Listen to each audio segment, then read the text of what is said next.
Canadian professional football on CBC. Brought to you by Canadian Pacific. Owned by Canadians. Working for Canadians. Kahl International. Specialists in household and leisure time products. Shell Canada Limited. Shell helps.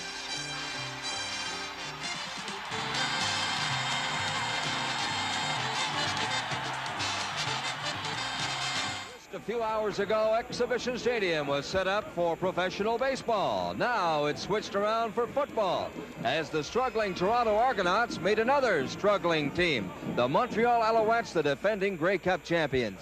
This is certainly a crucial game for both clubs. The Argos could move into a tie for second place. The Alouettes fall below 500 ball if they should lose. Good afternoon, everybody. I'm Tom McKay, and welcome to our first Sunday afternoon broadcast of the season. It was raining cats and dogs here about an hour ago, but as you can see, the sun is trying to poke through. The temperature is nice, virtually no wind. Let's hope that the rain stays away. Now let's go to Don Chevrier. All right, Tom. Hello again, everybody. Well, as you saw Jerry DiTilio play in Montreal on Tuesday and almost pull that game out against Ottawa, he looked good, but Joe Barnes is the man that Joe Scudetto wants to have in at quarterback, and Barnes says he can play, recovering pretty well from that right knee, which had kept him out of a couple of previous ball games. So Barnes is back to quarterback the Montreal Alouettes. This man is a strange story. Dickie Harris has torn a bicep muscle in his left arm. He will have to undergo surgery tomorrow, but can play today with that arm well protected. Doctors say he can't damage it any further. As you know, the Argonauts have lost 4 straight. Big pressure on the Argonauts to win today. Let's go down and find out more about that now with Tom McKee. Mr. Hodgson, we saw just a moment ago, the Vikings have put the double whammy, they say, on the Montreal Alouettes. But is it really this serious? How do you feel about this Argonaut team? Well, we'll take any help wherever it comes from, Tom. Do you really need help? No, I think the boys just need to put it together. We're just beating ourselves most of the games so far that we've lost. This must be a very frustrating season and/or seasons for you. Well, it's been frustrating the last 2 or 3 games. I mean, there's been no excuse for possibly some of the performance we put out in the last couple of games, but we're only halfway through the season. They'll turn it around yet. But you as an owner have to look around. You have to try and decide why this is happening. Do you have any ideas that you could pass along to us? Well, if I had any ideas and I knew why, the last 2 games would have been different scores. So you haven't had any thoughts about firing anybody? I'm talking about Leo Cahill specifically. No, that would be foolish. I don't, as I mentioned a week ago, I don't think you can blame a head coach for all the ailments that we're going through right now. I think the players just got to suck it in a little bit harder and get out there and play. You feel that you have the personnel with the team right now? There's not going to be a continuing airlift? Well, I don't like the word airlift. I don't think we've had a continuing airlift. I think last week we made 3 changes, and I don't think that can be constituted an airlift. As far as there will be changes, I think, yes, there are certain areas we've got to improve upon if we're going to become a contender. Okay, owner Bill Hodgson, and we'll be back with Don Chevrier and Russ Jackson in just a moment. You hear a lot of talk these days about the high cost of finding and producing new sources of energy. And at Canadian Pacific, through our subsidiary Pan-Canadian Petroleum, we're investing heavily in exploration and development of new energy resources. But we're also working to turn undeveloped sour gas deposits into useful production. We're actively investigating thermal coal reserves, untouched for many years. We're looking at new ways to economically recover oil previously lost from existing wells. Although it's only one of our activities at Canadian Pacific, development of unused energy resources in oil, natural gas, and thermal coal takes a lot of our energies these days. At Canadian Pacific, we believe what we do is important to you. Well, Russ, there's no doubt the most pressure of the 2 is on the Argonauts. They've lost 4 straight. The Alouettes have lost 2, but the Argonauts are squarely behind the 8 ball today. Don, they definitely are behind the 8 ball, although the Ls have lost their 2 ball games. And I think the one thing that Toronto's going to have to try and do this afternoon is maybe make sure that Chuck Ely isn't the complete offense. They've got to get Terry Metcalf into that offense somehow and get a lot of yards out of him, and that's the important thing for them to do this afternoon. All right now, they're ready for the national anthem down at field level here at Exhibition Stadium. Let's join them.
Mary Lou Collins with the national anthem, and we'll be right back with the opening kickoff in just a moment.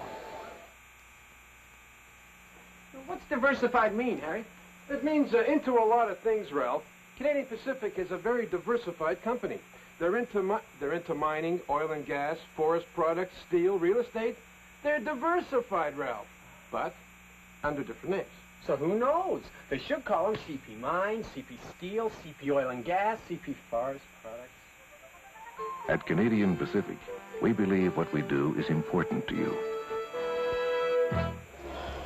We've got a Western crew of officials here headed by referee Don Barker with Merv Pilling, John Strappa, Vern Heath, and Art McAvoy working this game today. Ian Sutter with the ball lined up for the opening kickoff.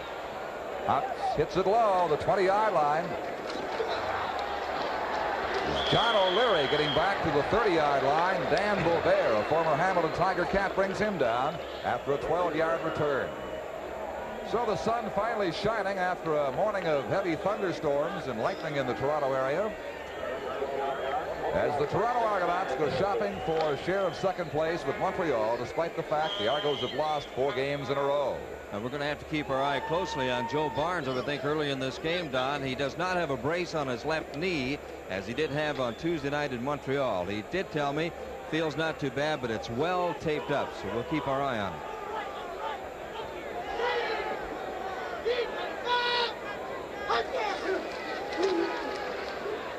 Barnes plenty of time to find Larry Smith. Short game was cut off by Paul Bennett. The Argos safety number 20 limits that advance to about 4 yards. It's going to be second down and 6 now from the 34 as you look at the Montreal receivers. Don, a little bit of a new formation as we're looking at those receivers. Larry Smith and Peter Della Riva have lined up as 2 tight ends through most of the season for the Alouettes. On that particular formation, they both came to the same side of the field, with Peter Della Riva actually playing as a slot back with Gaddis as the wide receiver. Again, the same formation the other way. And a look at the Montreal offensive line, centered by Don Smith. Take the start. Here's the quick toss to O'Leary, and he led him too far. Joe Barnes getting away from McIver. And Elton Brown at defensive end unloaded the ball a bit too soon for John O'Leary. Don, they had a pretty good play going there as a screen pass. If he got that ball to O'Leary, he had 2 blockers on in front of him and only 1 defensive back from the Argonauts waiting there. Terry Metcalf, the top of your screen, is back with Paul Bennett near the Toronto 30-yard line for the punt from Wally Buono. And what a 5 performance Buono turned in, punting against the Ottawa Rough Riders at the Olympic Stadium on Tuesday night, averaging well over 50 for much of that game. Plenty of time for Buono to get it away. Now to Paul Bennett, his own 23-yard line. A flag is thrown. Bennett crosses the 35. Jerry Friesen out of the University of Saskatchewan at Saskatoon, number 47, made the tackle. And again, a 51-yard punt by Buono and a 13-yard return, but the penalty marker is down. And they're going to bring it back.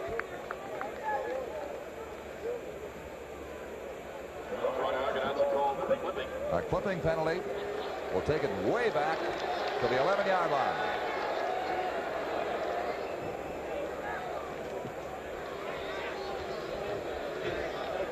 Well, the clipping call is Paul Bennett, number 20, tries to turn it upfield. Number 15, Jim Marshall, is called for the clip.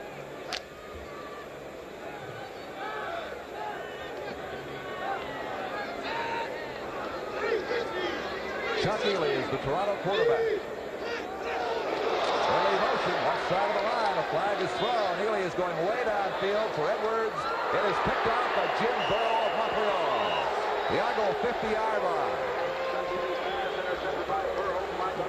That penalty would likely be for illegal procedure. This interception may stand up.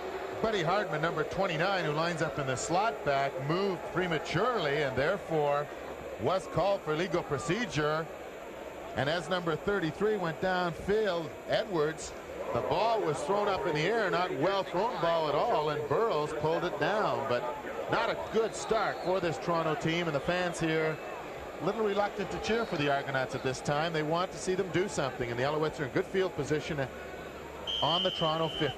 So Buddy Hardiman incurs an expensive penalty potentially as Montreal goes first down.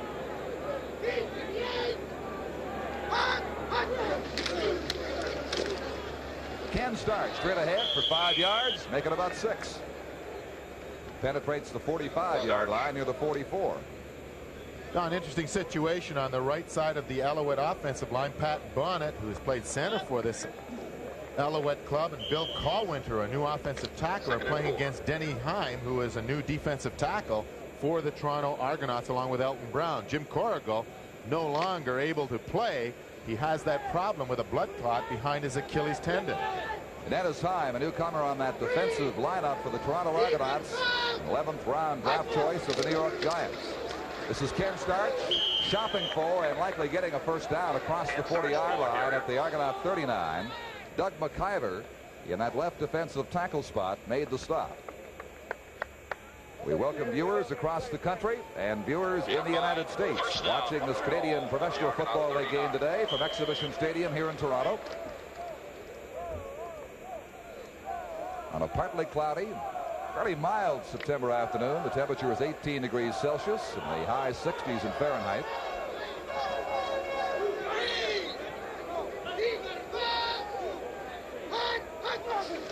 Joe Barnes pitching to John O'Leary.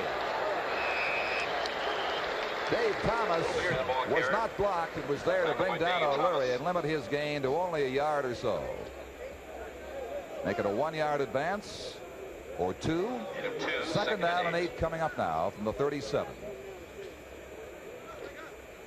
Don, the Alouettes have used the one formation exclusively, as we talked about on the first play. They've got Peter Delariva and Larry Smith and Bob Gaddis going to the same side of the formation, and then Brock Ainsley usually on the other side. This time they've got Ainsley and Gaddis over with Delariva. Larry Smith loose on the left side, being watched by Jim Marshall. He's got some room to run. There'll be a penalty for defensive interference against the Toronto Argonauts. Number 16, Ike Thomas, reached out and grabbed the Montreal pass receiver, Eric Harris. Just reached out and put the arm on him. Well, a little surprised to see Joe Barnes running with that ball. He has had a lot of injuries, but he had a lot of open territory and tried to get to the first down marker.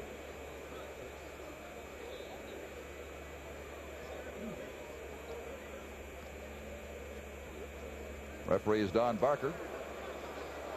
Holding. Number 16. It is Eric Harris for holding. We'll see it here over on the right side. Well, Ken Starks has started in motion, but Brock Ainsley at the top of the screen as Barnes is running out here and turning it upfield. Pat Bonnet, number 50, has no one to block. Finally takes on Smith, but downfield, number 16, Eric Harris, was holding on to Brock Ainsley as Barnes came around the corner. So the Alouettes advance to the Toronto 28-yard line.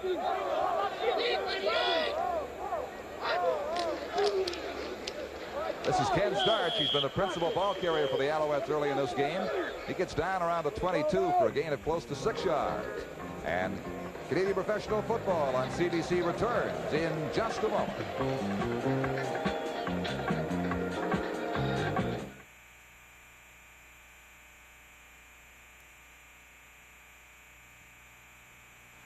This is the premiere performance of the unique Algoma Steel Symphony.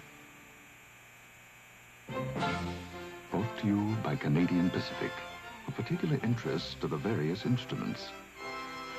The seamless steel pipe, light rails and heavy rails, ingots, blooms, billets and slabs, forged grinding balls, the light flange beam, auto-cold roll sheet, and strip steel, and the ever-popular plate steel. As you can see, harmonious variety is the keynote of the Algoma Steel performance. At Canadian Pacific, keeping in tune with customers' needs is very important to us. That's why we think our subsidiary Algoma makes such beautiful music in the steel business. At Canadian Pacific, we believe what we do is important to you. Well, there's the record between these two in 1978 as the Alouettes. Their drive beginning at the 50 have reached the 22, entirely with ground plays. Second down, a marker's thrown. No gain right there. As Starch got rolled back on the right side of the Argonaut defensive wall. Kent Carter at linebacker and middle linebacker Rick Rosano combining to stop him, but a penalty marker is down across field. Now it looked like Bruce Smith, number 61, jumped offside as he was lined up over top of Doug Smith, the offensive center. It'll be against the Argos again.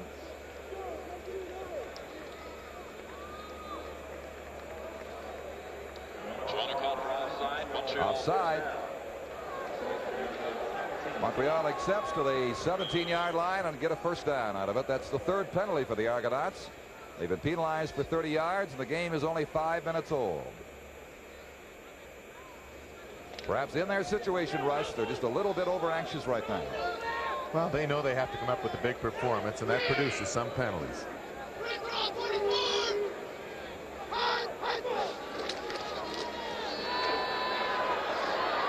Barnes puts it in the air. It's complete to Bob Gaddis at the 6-yard line. Gaddis into a pile against that barrier on the far side. A bit slow getting up, being covered by Ike Thomas, who is all right. They're helping Gaddis to his feet very gradually now. As you look at Leo Cahill at the bench. Well, the Alouettes are putting a little pressure on the Toronto defense by putting the 3 receivers on one side. This time Ainsley went downfield, took the outside defender with him, and then Gaddis, who had lined up about 10 yards inside, went to the outside for the 11-yard reception, forcing Ike Thomas to go all the way to the sidelines with him. But the new formation that the Alouettes are using exclusively in this drive has some merits as they're putting the pressure on Toronto's defense. Gaddis is all right. He's lined up wide left for the first down play from the 6 into the end zone. It goes too far for Larry Smith. Paul Bennett, number 20, back there covering Smith, who had him beaten, but the ball was beyond him. Larry Smith, number 36, coming back to the huddle, trying to hit him in the end zone, and he's playing his 101st consecutive CFL game, all with the Montreal Alouettes. He started in 1972, and another guy out there, Wally Buono, number 39, who is punting for them, plays linebacker, started the same year, and he's in his 101st game as well. That's a pretty good record. Right, the backup quarterback, Rodney Allison, out of Texas. And right now, it's Montreal quarterback Joe Barnes we're watching. Oh, he's got him all alone. Oh, Brock Ainsley's wide open for the touchdown. The question was Joe Barnes going to find him, because they were putting some pressure on him, and Brock was in the end zone, nobody within 10 yards of him, waving his arms, hoping that Joe would see him. When he did see him, he made it look all too easy, Russ. Brock Ainsley with his 3rd touchdown of 1978 gives the Alouettes a lead of 6 points. And right now, Don Sweet will attempt to make it 7. Sweet's kicked 103 consecutive successful converts.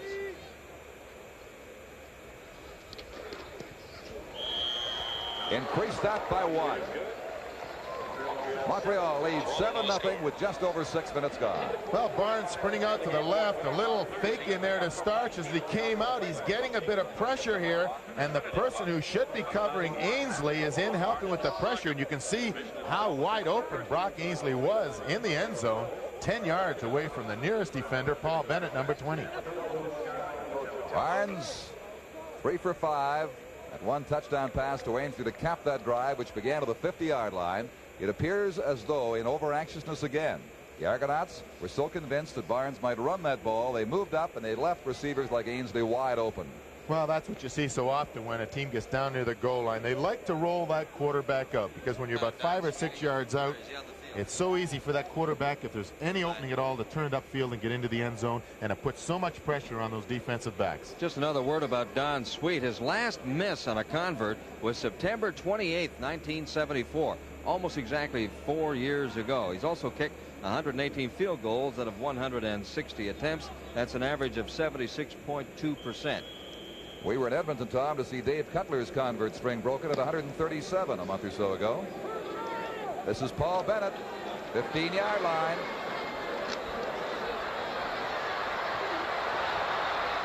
And he brings it back about 15, near the 30. They'll give him the 31. He was taken down by Elatiz Fiatoa. An 18-yard return it was by Toronto's Paul Bennett. Well, from ground level, you watch Bennett come to the right side here. He had some pretty good offensive blocking going for him as he came around the corner, but Fiatoa, showing the speed he has at 5'11" and 244, ran him down, and they've nicknamed Fiatoa number 55 Toyota in Montreal. Left side is Edwards. Right side, Slade Willis.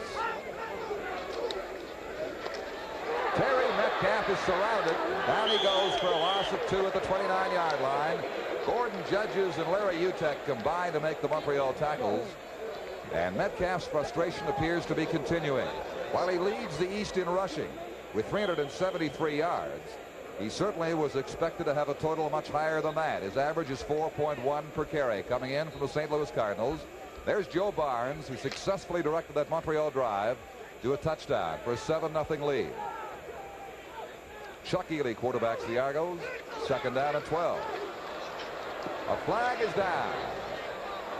The pass incomplete for his tight end, Slade Willis it was, not Peter Mueller, up around the 40-yard line. Dickie Harris with that arm injury covering him, and it's offside against Toronto to call. Argonauts committing a real collection of errors out there, Russ, and taking some unnecessary penalties. Offside, the penalty is declined. They've declined the penalty, so it becomes 3rd down and 12 at the 29. And you get the impression early again, Don, that the Argonauts need a big play. They need a Terry Metcalf to break off a 50-yard run or something to give them something to go for, to give them some incentive and momentum. Ken Clark is the Argonaut punter. Beyond Randy Rhino, back to his 22-yard line. And then a good first tackle thrown on him by Jim Marshall to pin the Alouettes deep inside the 25. So Montreal leading by 7. Midway in this first quarter will start from inside the 25 with play resumes here in Toronto in just a moment. At Canadian Pacific, we work in all 4 corners of the world. In transportation and resource development, we work from the Arctic to the Orient, from Australia to Europe, from South America to the Middle East. So you see, there's more than 4 corners. At Canadian Pacific, we work in all 8 corners of the world. At Canadian Pacific, we believe what we do is important to you.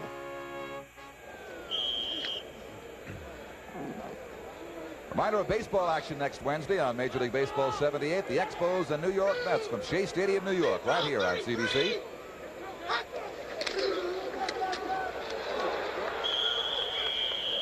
John O'Leary unable to get very much against Rick Rosano and friends. Rosano, the Argonauts middle linebacker, he got across the 25-yard line.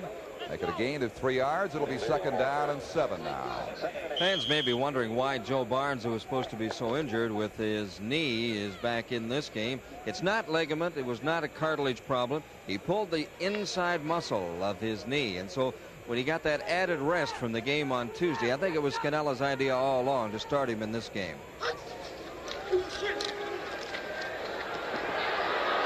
Down he goes, and he stays down. He slipped there in that wet turf at the 20-yard line. Elton Brown there to pin him, number 63.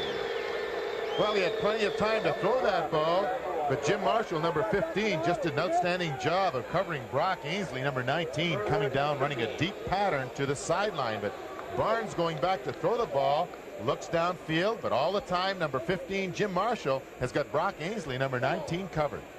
A loss of 9 becomes 3rd down and 15 now for the Montreal Alouettes. There's Wally Bueno, kicked a 51-yarder his first time he punted tonight. Bennett's back with Metcalf near the Toronto 40-yard line to receive it. I think Ainsley got crossed up on that play. That's the indication here on the sidelines anyway. Ran their own pattern. Bueno to Metcalf, takes it on the run, tries to get into the clear, and he's upended right there around the 50-yard line. Bob Gaddis turned him over, and Pat Bonnet there to help him out after a 7-yard return. So the Argonauts get across field into Montreal country at the 51-yard line for their first series of plays now. With 6 minutes and 12 seconds remaining in the first quarter, Montreal leads Toronto 7-0.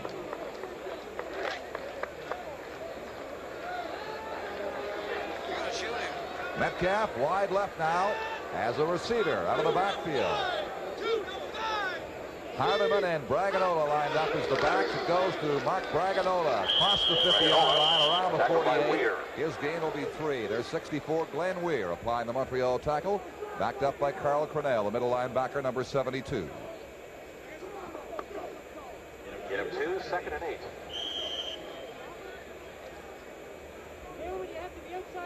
So a 2nd and 7 play coming for the Argos now. Dwight Edwards wide right. Metcalf lined up in the eye behind Braganola. The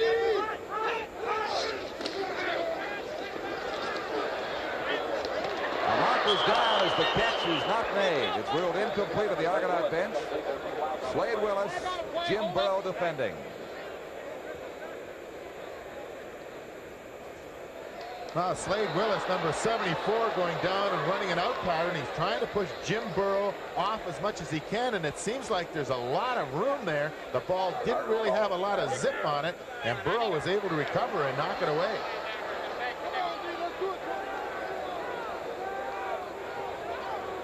There's some question about the penalty. You want to decline the penalty, huh? I would think. Well, if they decline it, it'll mean a 3rd down situation and force the Argonauts into a punting situation. And by the looks of the teams on the field, everybody is assuming that that is taking place.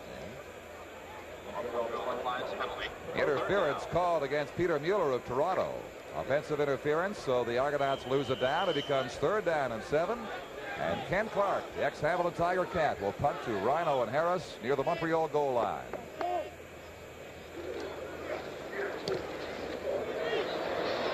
Into the end zone, about 4 yards deep to Randy Rhino, who gets out very smartly.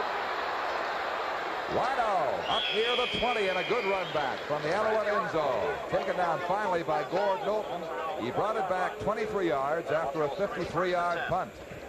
We have fewer than 5 minutes to go now. 4:52 on the board. Montreal leads 7-0. Rhino excited the people at Olympic Stadium last week on Tuesday night against Ottawa when he returned 2, 1 for 45 yards and 1 for 51 yards in that ball game. Interesting down here, Joe Barnes was just talking to the head coach Scannella, and they were talking about what are we going to do? What are we going to do? Joe says, let's do this. Barnes says, let's do that. So Scannella says, okay, you do what you want first. Then we'll see. Make sure it works. Then I'll correct you. We'll do what I want. So far, he's doing it right. He's got Ken Stark slanting right on that play. And they limit that gain to a couple of yards by Kent Carter on the tackle. There's Joe Scannella, the new head coach of the Alouettes, replacing Marv Levy, who's gone to Kansas City.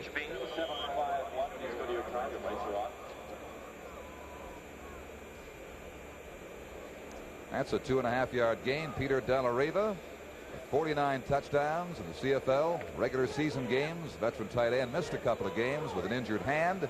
Back at full strength now. All kinds of time for Joe Barnes, but he throws it up to Paul Bennett. Bennett away from Stark to the 15-yard line. Out of bounds at the 2.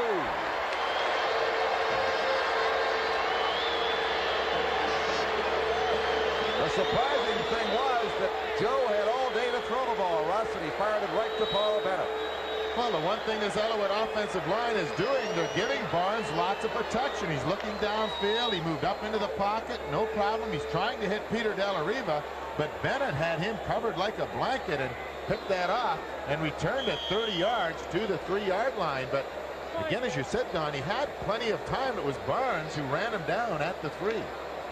That's Bennett's first interception this year, and it's a timely one. The Argonauts are first and goal to go. The ball just outside the 2, actually.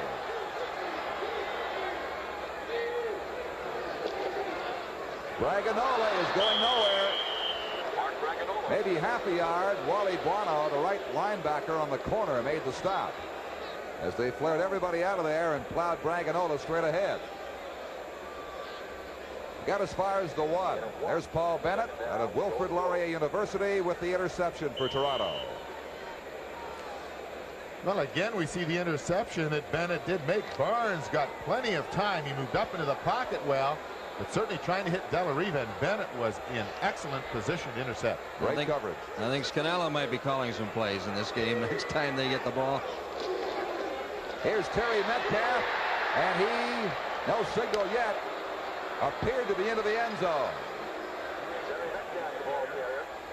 But the officials' arms did not go up. They will call a timeout and put the ball back on the 1-yard line. It'll be one more crack for the Argonauts from there.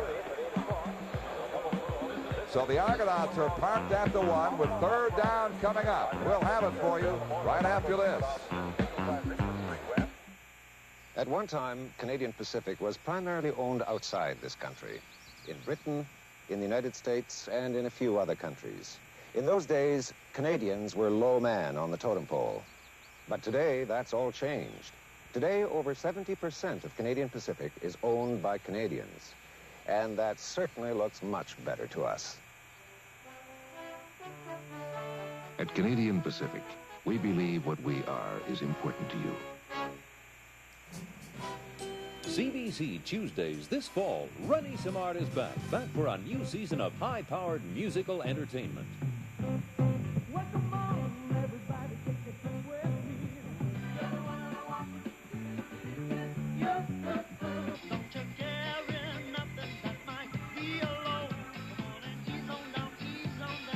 CBC's the one to watch for the Rennie Simard Show, Tuesday starting September 19th. There was some question whether Terry Metcalf did score, but Vestaya, the offensive tackle, did, but they did get turned around. He actually got tackled by his own man and probably did not get into the goal area, and it was a good call by the official. So we have Argos on the 1, 3rd down. Last chance. Dragonall fumbles the ball. Picked up by the Montreal Alouettes. Chuck Zapek. Zapek laterally it back to Burrow, and the Alouettes are up at the 40-yard line with a 1st down. And listen to the Argonaut fans.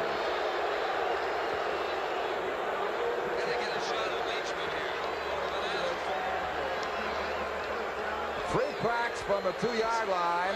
Denied on the first 2, and then the fumble on the 3rd, picked up by Zapek over to Burrow, and it's Montreal ball. Well, you have to give a lot of credit to the interior line of the Montreal Alouettes. Glenn Weir, Gordon Judges, Carl Cornell. They did an excellent job of just preventing them from getting into the goal area. Carl Cornell moving in here and takes a pretty good pop, and it's Randy Rhino, number 21, who actually made the hit and knocked the ball out. 1st down, Montreal. That is tipped and nearly picked off. Larry Smith out there was the intended receiver alongside of Peter Dalariva, and it goes incomplete. It'll be 2nd and 10. Dave Thomas knocked it away, as you'll see. Well, from the top, we see Bragg Nola going in there, and it's Randy Rhino, number 21, who dug his helmet in there, and Larry Utek fought number 18, Chuck Ely, for the ball at the 1-yard line. If Chuck had been able to pick it up, he could have carried it into the end zone, but Utek knocked it away from him, and Zapek was right there. But a good defensive effort by the middle part of that defense of the Montreal Alouettes. There's the man he flipped it to, Burrow, to get a few extra yards out of it as Chuck was running out of steam. Up around the 30. Barnes puts it way up in the air. Gaddis had to wait for the ball, still got it, and he's down to the 25-yard line. Well, I tell you, that's when you get a guy turned around, because that ball was up in orbit for so long. Even the law of gravity almost didn't bring it down. I know the Ducks are going south, but I'm not sure that was one or not. But he put that ball up in the air, and Marshall, who'd played so well defensively earlier, got turned right around and didn't know where the ball was. Gaddis saw it and just picked it up and took 45 yards with Dave Thomas cutting his legs out from under him to prevent Gaddis going all the way. Well, that ball was up pretty high, Russ. Now, when we look at it down here, he might have had that ball right in the sun. Not making any excuses for Marshall. He looked pretty bad on the play, but that might be one if he's looking for an excuse. Any snow on that ball when it came down? I don't know. I'd check that out. Could have been held on to it. Ken Starch has 5. That's about 9 yards. Down to the 16. Rick Rosano, the middle linebacker, number 53, brought him down again.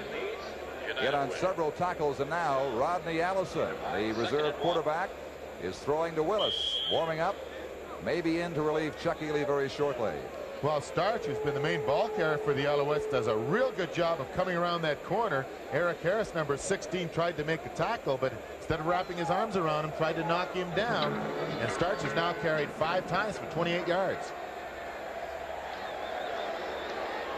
This should be the final play of the first quarter.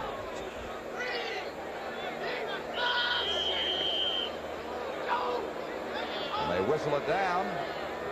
And charging Montreal with taking too long in the huddle. That's what they're doing. Back they go 5 yards. Montreal's first penalty of the game. Second down. 2nd and 6. So instead of being 2nd and 1, they're 2nd and 6 now at the 21.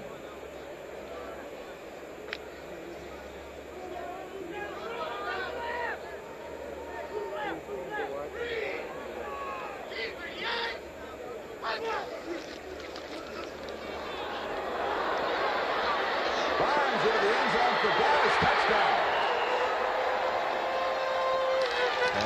And Barnes was hit hard on that play and is still down.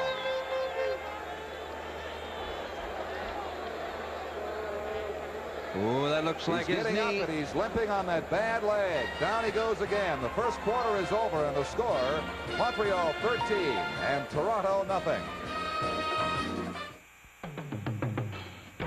Well, you're gonna get yourself new wheels and you're wondering what they'll be. Just come on trucking with GMC. Get a rally wagon or a pickup truck or get a Jimmy Fun machine and let's go trucking. Everybody's trucking. Nothing goes trucking like a GMC. GMC, the truck people from General Motors.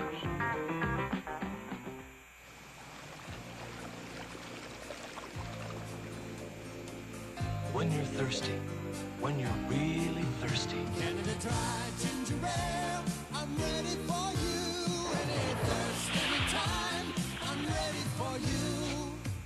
Canada Dry is not too sweet, so it quenches your thirst better. Canada Dry, I was ready for you.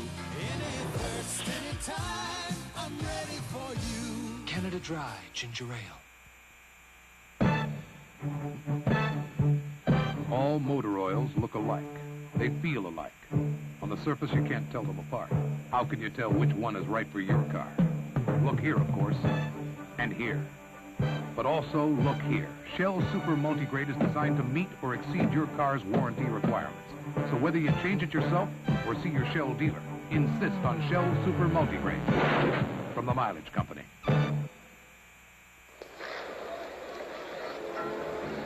Well, Don Sweet has just converted Montreal's second touchdown to stake them to a 14-0 lead. But the big concern in the Alouette camp is Joe Barnes. He went down, that knee gave out under him, tried to get up a couple of times, went back down again, and there's an obvious discomfort there at the Alouette bench. As Tom was reporting to us, maybe it was just a matter of the fact that it was the knee and it was the muscle at the side of the knee, but on this particular play as he rolled out to the right, little fake to O'Leary in here, and he had good protection out in front of him, and Gaddis did little out and down on the defender, and as he threw the ball, it seemed like no one was near him when he threw it, and it seemed like number 71, Kent Carter, might have come in on him after he's thrown the ball. Going out now from behind him, we might see actually who did make the hit on him as he released the ball. Now there's no one around, and it looks like it must have been a little late when someone did deck him after he'd thrown the completed pass to Gaddis in the end zone. But certainly that knee might really be a problem and could create some problems for the Montreal team again. Well, Montreal, Tom, I was going to say, has been led to 112 yards total offense under Barnes. The Argonauts are -1 on the day. I mentioned before that the injury that kept him out of that Tuesday game was a pulled muscle on the inside of his knee, but they are not investigating that. They are investigating some problem on the outside of his left knee. You can see how well it was taped up going into this game, but he was in some pain, did not want to sit down until they forced him to sit down here at the bench. So you just have to wait this one out, I guess. The ball is going to the Argonauts on the kickoff from Don Sweet. Rolling down to Paul Bennett, taking his time and finding it, and he's taken down right there at the 7-yard line. Elatiz, Fiatola, and Ty Morris down to stop him in his tracks and give the Argonauts a pretty poor starting position. And there's the story in the first quarter, 112 yards to +1 yard. It is not -1, 1 yard rushing for Toronto in the entire first quarter. Small wonder they're down by 14 points. The Alouettes have had that ball, yes. The biggest play was the interception.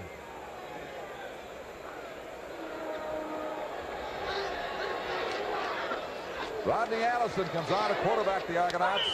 Throws the ball out of bounds. It's Slade Willis out there and Dwight Edwards, but really nowhere near them.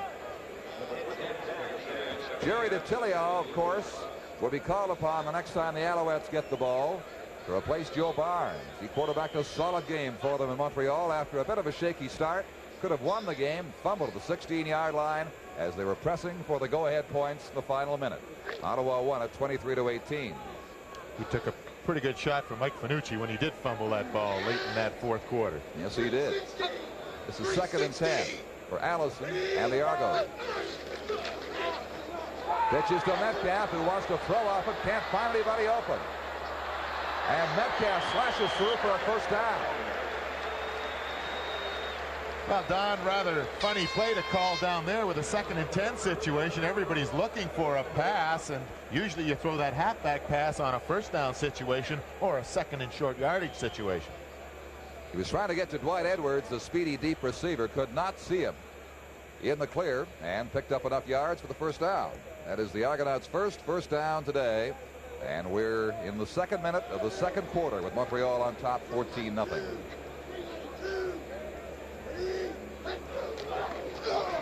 A quick pop to tight end Peter Mueller at the 25 is good for about 4. Wally Buono, number 39, made the stop. Peter Mueller is the top Toronto Argonaut pass receiver. Let's go! Let's go! Come on, baby! That was his 21st catch of the year. It was 1 touchdown. And the first completion for this Toronto Argonaut offense this afternoon. Terry Evanson in to replace Slade Willis. Evanson, number 25, heading far right. There's a story on Peter Mueller in 78. A shot. A comeback for Evanson, and he should have the first down around the 33. Dickie Harris covering as Joe Barnes is finally heading to the Montreal dressing room. It's very difficult to tell down here exactly, certainly has the bad knee, but exactly what they're going to do about it right now. Boy, this young man, Tom, has really been injury prone the last couple of years. Terry Evanson on isolation going downfield and pushing Dickie Harris off and coming back and making the reception for the first down. Good job of keeping the defender away from him. Again, the quick out to Peter Mueller. Area of the 37-yard line where Larry Utek, an ex-Argonaut, tackles him, and the gain is going to be about 6 yards. Well, Rodney Ellison come in with some short passing plays, Don, and this has been ball control type of passing, which is good. It's something you see Ottawa do a great deal of, where both Holloway and Clements get down there. Allison 3 for 4 now since he's come in replacing Chuck Ely. Well, it'll give confidence to an offense that obviously was in a state of mild panic, at least.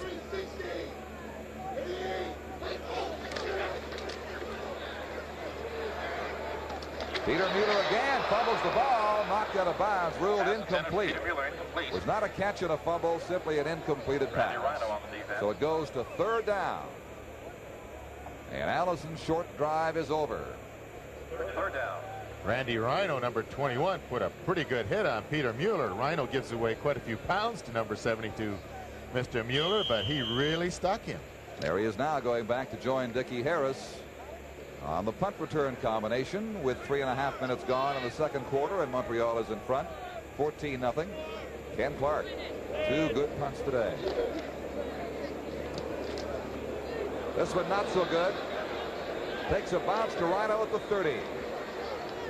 And Rhino driven back around the 36-yard line. And then a penalty marker is thrown for a face guard. It appears to be a face guard infraction after a 6-yard run back and a 42-yard punt.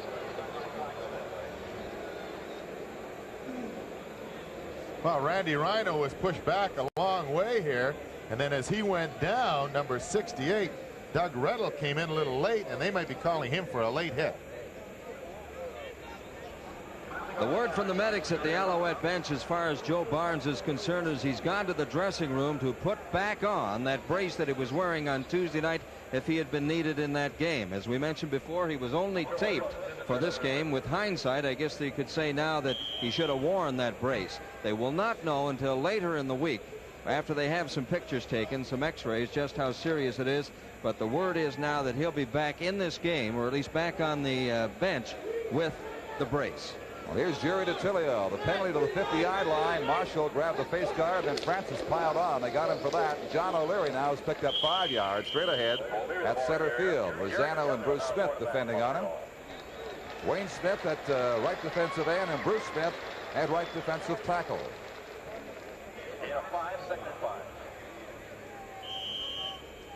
There's one of the newcomers you saw in the Montreal lineup. Bill Kahl-Winter, a rival from the camp of the New York Giants. John Taylor has been released, and Kahl-Winter has replaced him at right offensive tackle. Here's Ken Starch. Hit down about the 52, a couple of yards shy of the first down. Smith and Rosano again combining on that stop for the Toronto Argonauts, who are struggling here to regain their composure after getting as far as the 1-yard line. The ball popping free. Recovery by Zapek that led to a second Montreal touchdown. You talk about things popping, Don and Russ. You should have been down here when they got that fumble back from the Argonauts. I tell you, Lamar Leachman did flips. Now, I thought he was going to have a fit, as a matter of fact. He likes to rub it in a little bit in his former teammates. He wants to win them all, but the ones he really wants to win are the games against Toronto. He loves it, doesn't he? But they're his defensive boys out there stopping him on the 1-yard line, and that's got to make him happy. He couldn't come at a better time as far as he was concerned. Another fine punt, a great one by Puano into the end zone. Metcalf galloping out of there is cracked down around the 10-yard line by Pat Bonnet. A 14-yard return, but a 56-yard punt by Wally Buono. So the Argonauts will start deep again. A little over 5 minutes gone here, trailing 14-0 in the second quarter. The one to watch, the one to see. The CBC this fall. The one that glows with all the shows. The CBC this fall. Sunday nights, the entertainment begins when Bruno Gerussi stars in an exciting new season of the West Coast adventure, The Beachcombers. Then the world we inhabit and our relationship to life and the universe is explored on The Nature of Things. Mary's back. Mary Tyler Moore stars in a brand new hour, comedy, variety, and music. Followed by Side Street and its 4th exciting season starring Donnelly Rhodes and Jonathan Welch. Joan Watson and co-host Bill Paul deal with consumer affairs on Marketplace. And Robert Cooper as the Ombudsman looks for answers, remedies, and solutions to your problems. The CBC this fall. Entertainment begins with The Beachcombers starting Sunday, September 17th.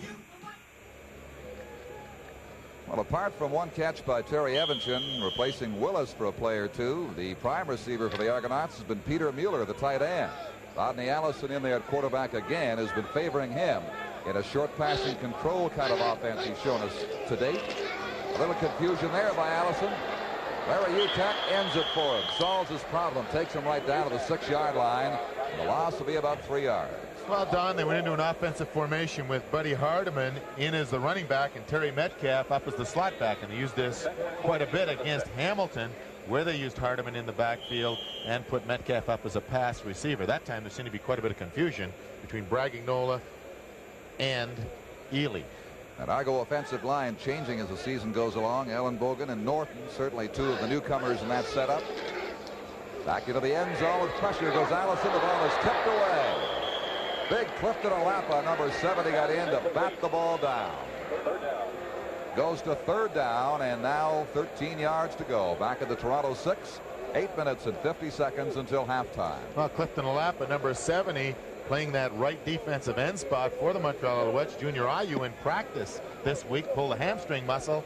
Did not practice with the club on Friday and therefore has been placed on the injured list. Has been injured a great deal during his career with the Alouettes. Tell you one big one the Argonauts are missing too is Jimmy Corrigal today. That's right. He's a leader out there in that defense as well. Thought he might be able to play and decided against it last night. Good punt by Ken Clark. Rhino calls for it. Center field. Hits one of his own blockers, Ian Mofford, and that's as far as he got. Randy Rhino tackled by Gordon. Ran up the back of Mofford. Gordon Olton was there to pin him down. Montreal takes over. 1st and 10 at the Argonaut 50.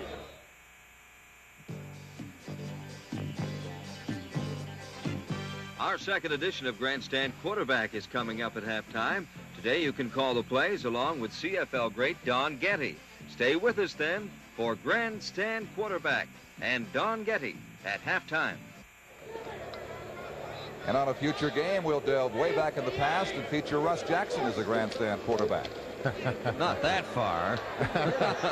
Here's DeTilio throwing for Brock Ainsley, and it's through his hand. The motion of number 16, Eric Harris, might have just distracted him enough to lose the ball, but he had it right there inside the 10-yard line. Defense, 2nd and 10. Well, a great throw by DeTilio, and the protection that he's getting out there, as Joe Barnes was getting earlier, has just been magnificent this afternoon, but Ainsley should have had that ball. Eric Harris did put his hand up there, but concentration should have had that one for a big Montreal game. Rush, you had DeTilio for a while here, but I think at that time there's no room for him. Well, he wanted to play quarterback, and he came to Toronto from Montreal and decided he'd like to try and beat Ely or Matthew Reed out, and at that time we felt that they were both going to contribute more to our ball club than he could. Well, the way the rules are right now, it's hard for a Canadian to get a starting job. This is a rare occurrence, you're right, Tom, to see a Canadian playing as much as DeTilio has, and it's all been because of injury. And it's batted down, intended for Bob Gaddis by Dave Thomas, number 19. And so the score is Montreal 14 and Toronto nothing. Canadian professional football returns in just a moment. A recent Shell test showed many people didn't know what shape their cars were in. Out of 215 cars tested, 208 had problems. That's 97%. We found 179 cars had fluid level problems, 56 had electrical faults, and 44 had exhaust system problems. Problems that could lead to expensive repairs if not corrected early.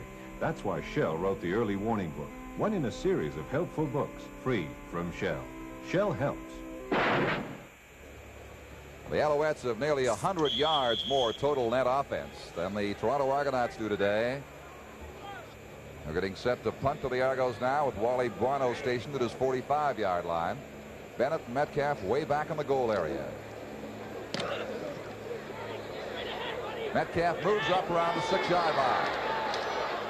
Got hit by Jerry Friesen. Lost the ball for a moment, but got it back around the 17-yard line. A 14-yard return after a 44-yard punt, and Friesen really clubbed Terry Metcalf. Well, Metcalf took this about the 6-yard line and started straight upfield with Bennett trying to give him some protection, but number 47, Friesen, did an excellent job of hitting him and stripping out the ball, and Metcalf's momentum carried him forward to fall on top of the ball. Otherwise, Montreal would have great field position. First down from the 18-yard line. Allison at quarterback. Spots Terry Metcalf. He broke one tackle, got up around the 25, 26-yard line, but is still short of the first down. Buono and Quinnell defending for Montreal. Well, Terry Metcalf coming across shallow. Allison got pretty good protection on a semi-rollout to the right-hand side and threw the ball to Metcalf, who did break the tackle and made the 8 yards. And Glenn Weir put a lot of pressure on Allison as he was about to deliver that ball. It is second down and 3.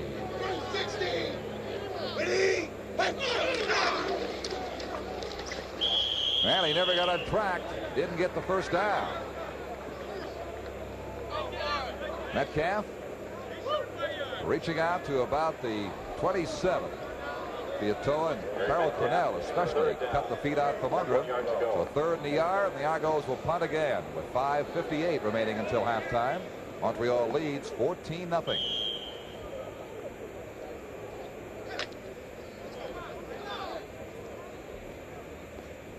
Well, the Montreal receivers, Randy Rhino back here, will be looking right into the sun. These afternoon ball games, the sun becomes quite a factor. Surprised to see any sun after the kind of dark morning we had here. Rhino has to backpedal to his 25 to catch this one. But look out. Got an opening. Ken Clark can't hold him. Finally, number 64 came in to cut him down. Bill Ellenbogen. A 31-yard return by Randy Rhino. Well, he's starting to do this regularly. We had him against Ottawa, returned 2 of them for over 40 yards, and here he just turned it back against the grain, turned it upfield. And he has that acceleration when he finds that little hole, and he's returned punts for 68 yards total today already.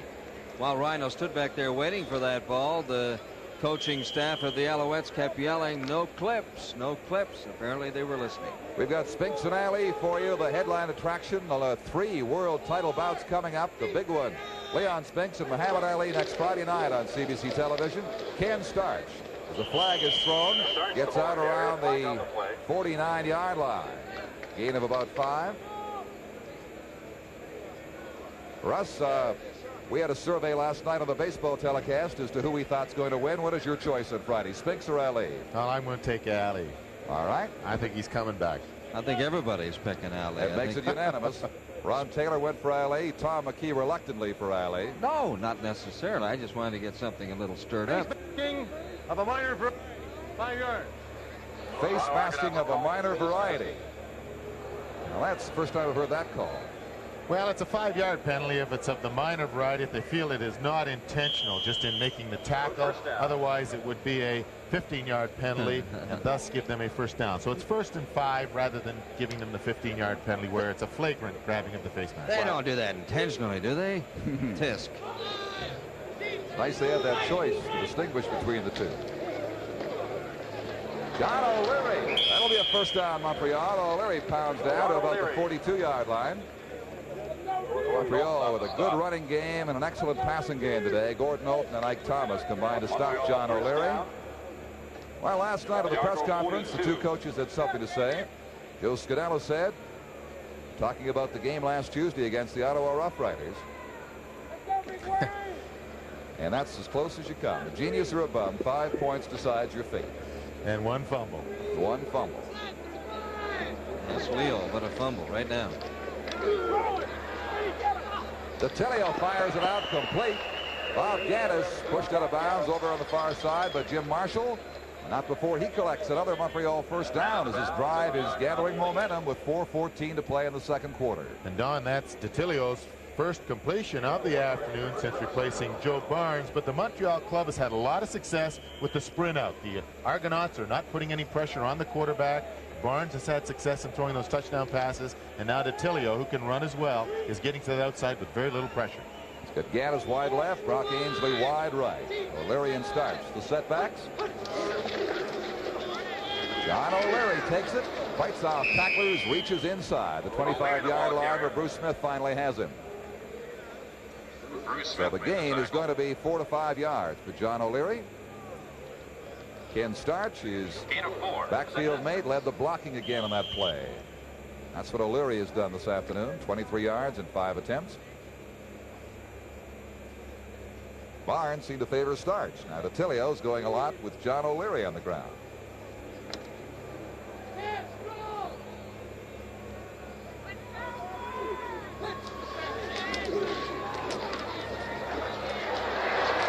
There's a welcome to Detilio from Bruce Smith. That defensive tackle, but a penalty marker is down to the 10-yard line. Way downfield. Well, Don, Ike Thomas, number 26 for the Argonauts, and number 74, Peter Della Riva, were having it out down around the 10-yard line with the official standing right there, so we'll have to wait and see who they're going to call the penalty on. Yeah, depending what happens there, Don Sweet. The setbacks. John O'Leary takes it, fights off tacklers, reaches inside the 25-yard line where Bruce Smith finally has him. So the gain is going to be 4 to 5 yards for John O'Leary. Ken Starch, his backfield mate, led the blocking again on that play. That's what O'Leary has done this afternoon. 23 yards in 5 attempts. Barnes seemed to favor Starch. Now Detilio's going a lot with John O'Leary on the ground.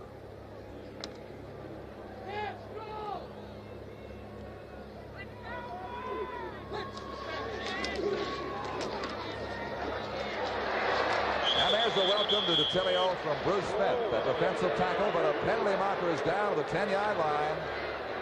Way downfield. Well, Don, Ike Thomas, number 26 for the Argonauts, and number 74, Peter Della Riva, were having it out down around the 10-yard line with the official standing right there, so we'll have to wait and see who they're going to call the penalty on.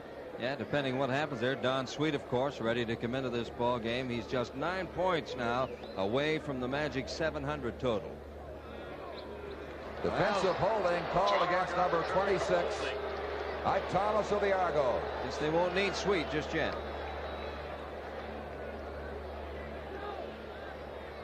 That'll take it down to the 14. Montreal will go first down from there. Well, DeTilio getting back. We had a bit of a blitz coming on here. Number 17, Knowlton, the outside linebackers, putting some pressure on, but 32, Starch, did a good job of holding him off. But it was Bruce Smith, number 61, who actually got to DeTilio. First of all, in section 27, row 32. So it's 14-0. The Alouettes pressing for more points right here with just over 3 minutes until halftime. We'll be right back. The one to watch, the one to see, the CBC this fall. The one that glows with all the shows, the CBC this fall. Tuesday, CBC's The One to Watch, starting at 8 with Happy Days. Saturday night, Stockport race. Be there. That's impossible. With a 1-hour opening special, then it's Three's Company. Hey, Jack, do I look okay?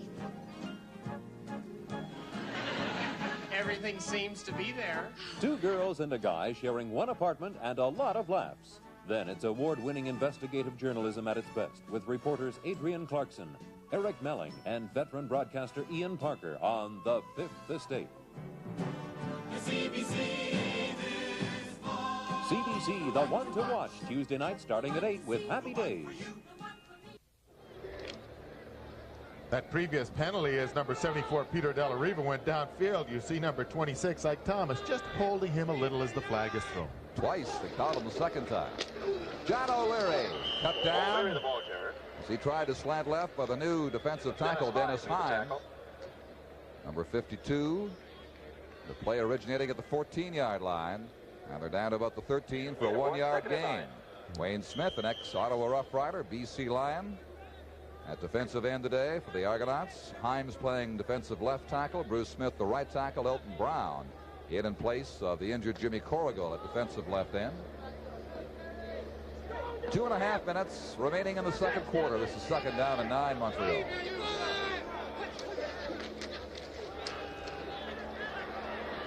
DeTilio's pass no good. Lunging for the ball was Della Riva at the 5-yard line. So now we'll see Don Sweet of the Montreal field goal team appear. From the ground, the success that the Alouettes have had in rolling out, no pressure on the quarterback, but good coverage on Peter Della Riva. Tried to make the diving catches. Kent Carter, number 71, was there on the coverage. Kent Carter's played for a few ball clubs, started with the Ottawa Football Club, went out west, was with Hamilton for a while, originally from Southern California. Sweet's nearly unbeatable in a situation like this. He's kicking field goals at a success percentage rate of about 86% this season. This one almost directly in front for him. It'll come from around the 20-yard line. DeTilio holding for him. And there it is, almost an automatic for Don Sweet. As the Alouettes increase their lead to 2 converted touchdowns and the field goal now, it is 17-0. Montreal leading Toronto. We have 2 minutes and 24 seconds to play in the second quarter. It has virtually been all Montreal this afternoon. The Alouettes coming off a tough loss to the Ottawa Rough Riders and bouncing back well here, taking advantage of Toronto errors and certainly Toronto penalties created by a good deal of over-anxiousness early in the ball game. That hurt the Argonaut cause as well. And the fumble down on the 1-yard line when the Argonauts had those 3 cracks from the 2-yard line, only trailing by 7 points. Allison with time, aims right, and battle for the ball. It is intercepted, the Alouettes thought, and Jim Burrow is really upset, along with Dickie Harris about it. Randy Rhino in there too. He maintains he had the ball.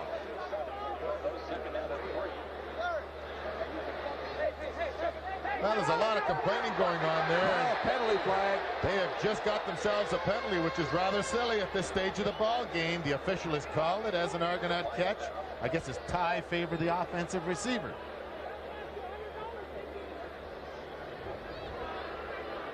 Not too many Valentine's cards passed. Rodney Allison rolling out, trying to hit Slade Willis on the outside, and there was a debate over who did have that ball as they went out of bounds. Number 18, Dickie Harris, coming in front, trying to knock it down.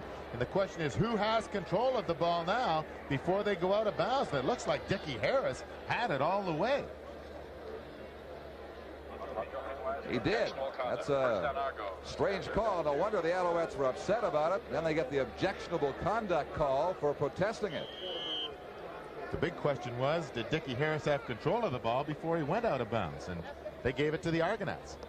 He had it firmly tucked under his arm, like he just bought it, was taking it home. So the Argonauts get a break there. Peter Mueller hauls this one in for a first down around the 43. An advance of 15 yards. Randy Rhino defending with the Montreal tackle. Coming with the blitz, Carl Cornell getting picked up trying to break through the middle, and Allison did a good job of waiting for Peter Mueller to come open as both Larry Utek and Randy Rhino were trying to stay with him for the 14-yard gain. But Argos did a good job of picking up that blitz for Mueller to make his third reception.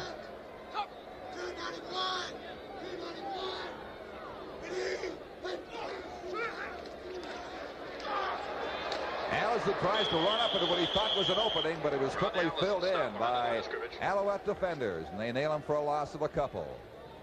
Wally Buono was there. Carl Cornell and Gordy Judges to contain him.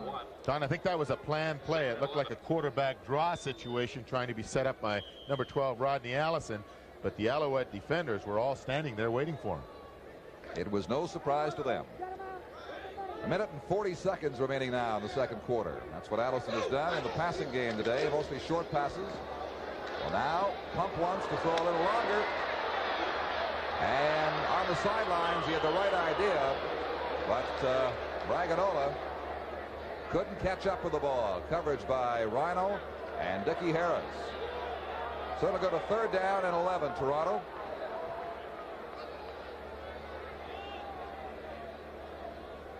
The question is, do they try now to take 7 points or try and get the 3 points to get on the scoreboard? Ken Clark is coming in. Minute 29 left. Line of scrimmage is the 43.5-yard line. So Clark is going to settle back into punting formation. You might watch for a fake or something here as well. Be the spot for it. Not this time. He goes the conventional route. Coming down to Rhino, 5 yards deep. He says, sure, I'll give you a point. Somewhat derisively, the Argonaut supporters here cheer that single point. That makes it 17-1.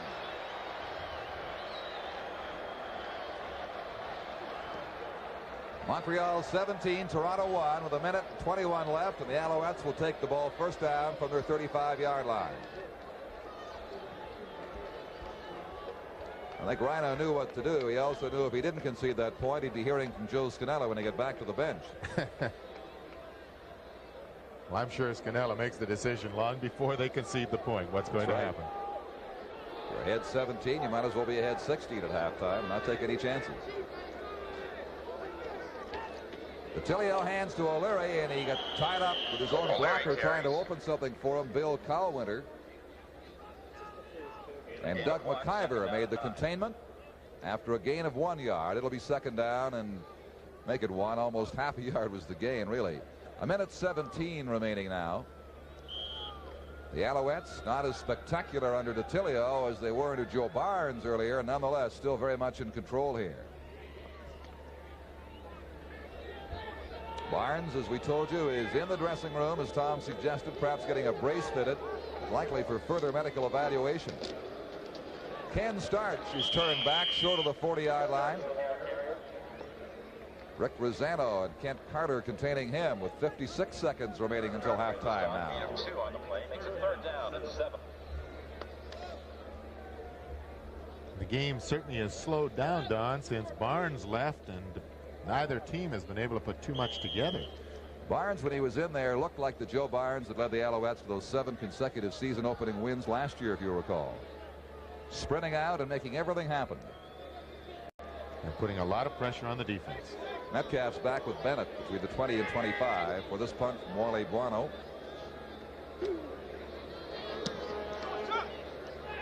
They have to move up this time. Metcalf around the 32. Does a little dance, and then down he goes near the 39-yard line. And the Argonauts have 28 seconds of playing time remaining in the half. Ken Starch tackled Terry Metcalf with a 7-yard return. Return with 6 yards, puts the ball on the Argonaut 39-yard line. It's 1st and 10, Toronto. So from the 39, the Argonauts will get a couple of plays, perhaps, as they trail 17-1. Willis heading right. Dwight Edwards, they haven't found him today, the deep threat on the left side. Number 29, Buddy Hardiman out there as well. For Hardiman, good catch. Hangs onto it at the Montreal 49, out of bounds to stop the clock with 23 seconds remaining. Buddy Hardiman, number 29, originally from Iowa University. He hasn't played the slot back before. He's a running back by trade. This time running out of the slot, ran a good pattern behind the linebacker, maintained control of the ball for a 22-yard gain. Hardiman has been moving back to that running back spot occasionally with Metcalf, number 21, playing the slot.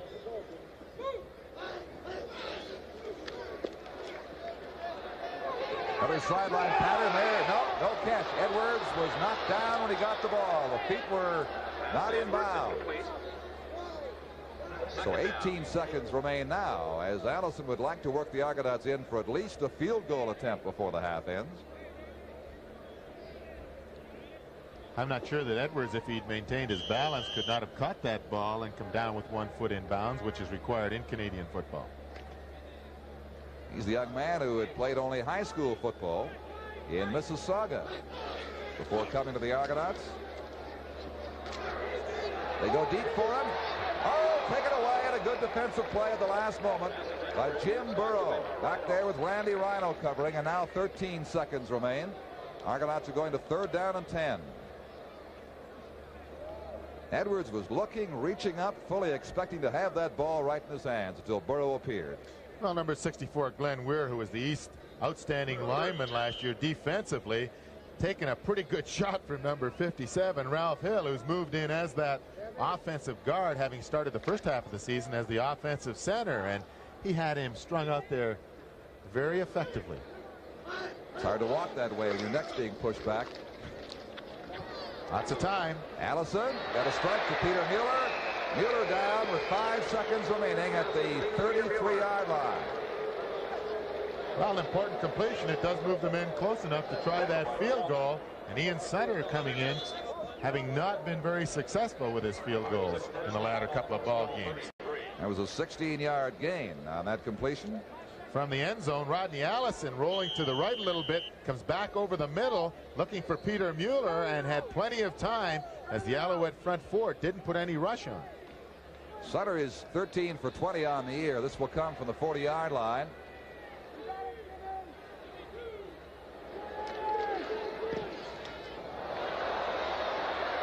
He's wide. Ian Mopper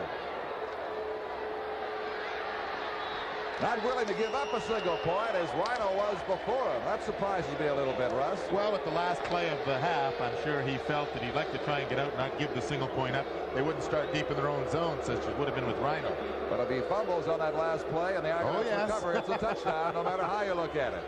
And so at the end of the first half, the score, Montreal Alouettes 17 and the Toronto Argonauts 2.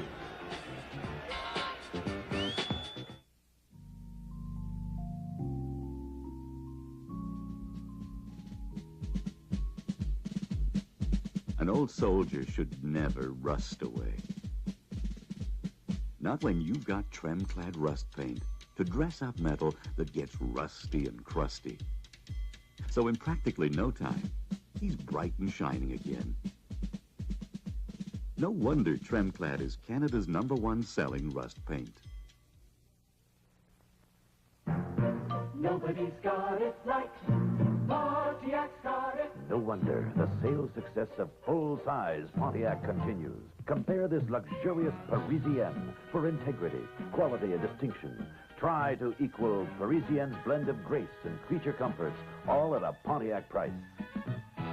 You got it, Pontiac. Nobody's got it like Pontiac. Pontiac's got it. Quarterly Report, a CBC special with Barbara Fromm. They are the original people of Canada, Indian, Métis, and Inuit. There are over 1 million of them, and today they are looking for a new deal.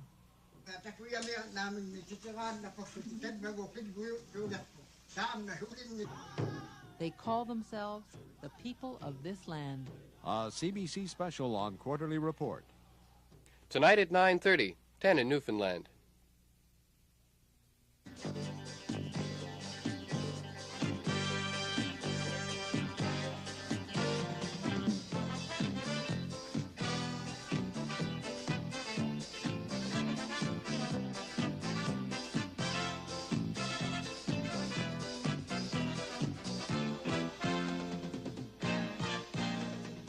Grandstand Quarterback is brought to you by Sony of Canada Limited, manufacturers of quality home entertainment products. The thing you'll notice about this new Sony K-Series stereo cassette deck is the liquid crystal peak program meter. Super accurate sound measurements. But you'll find when you visit your Sony dealer, the most noticeable thing about the new K-Series stereo cassette decks is the super Sony sound. K-Series cassette decks. They're Sony.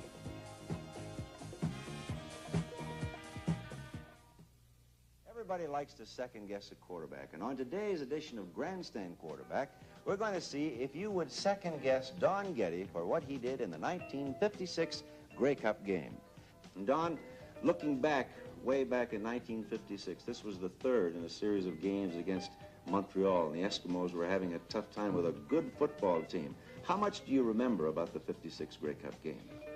Well, I remember the game very well, Ernie. I don't remember all the individual play sequences, but I certainly remember the game because it was such a highlight for me.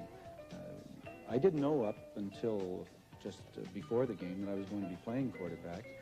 And when Pop Ivy told me, of course, it made it quite an exciting time for me. Were you nervous?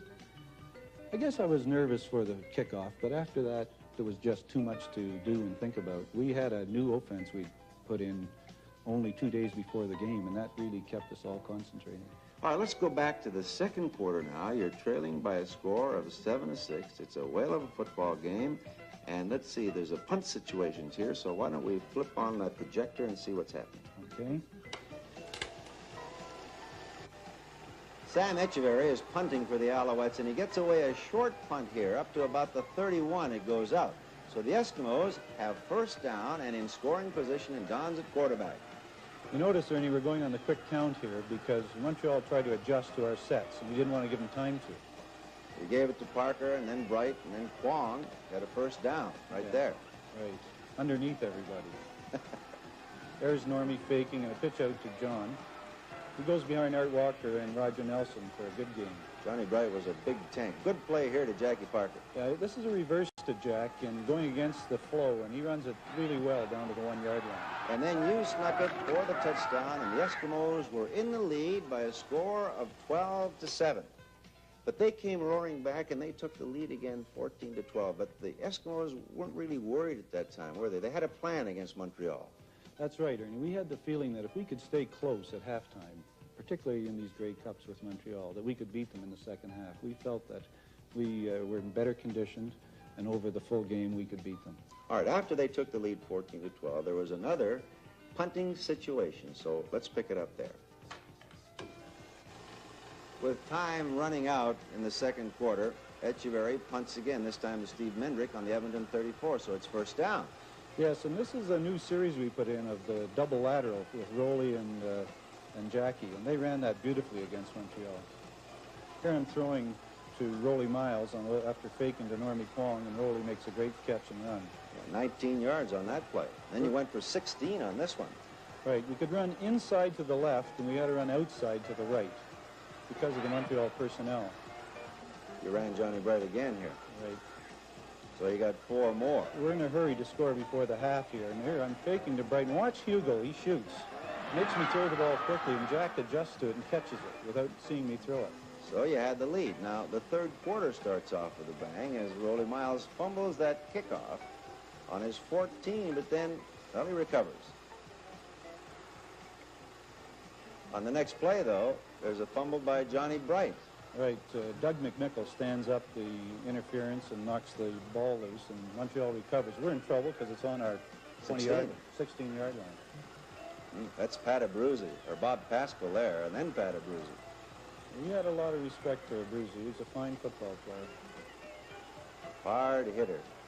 Now, he takes it down there for 3 more yards. Oscar Cougar stops him there. Little pitch out to Bob James. Makes a nice run. He just gets stopped about on the 1-inch line. Of course, they move it out to the 1-yard line. And quarterbacks love to sneak that ball, don't they? Pretty sure way of getting that last yard. Okay, the Eskimos pick up a single point, so it's 20-20. Midway through the third, Joey Powell goes back to field a punt on his 20-yard line. He fumbles it. Mike Kamek recovers on the Montreal 19. He had to run a long way to get that punt. That was Parker kicking. He kicks him short. Okay, so Normie Kwong goes for 3 yards. It's up to the 16. So the question is now, with time running out, second down, there's 7 yards to go. What are you going to do? Are you going to run it up the middle, say, with Johnny Bright, who's a power back? Are you going to run around the end with Jackie Parker? Or are you going to throw? It's a very difficult choice. But here are the options. Do you run it up the middle? Do you run it around the end? Or do you pass? Don, flip that on. Let's see what you did. Okay, Ernie. Well, Ernie, we could run outside to the right, behind Roger Nelson's blocking, and I pitched to Johnny Bright. And they were expecting a pass, I think, and Johnny went all the way for a touchdown, and that really turned the game around. That gave you the lead, 27-20. You went on to win 50-27. But the game wasn't really that lopsided, was it?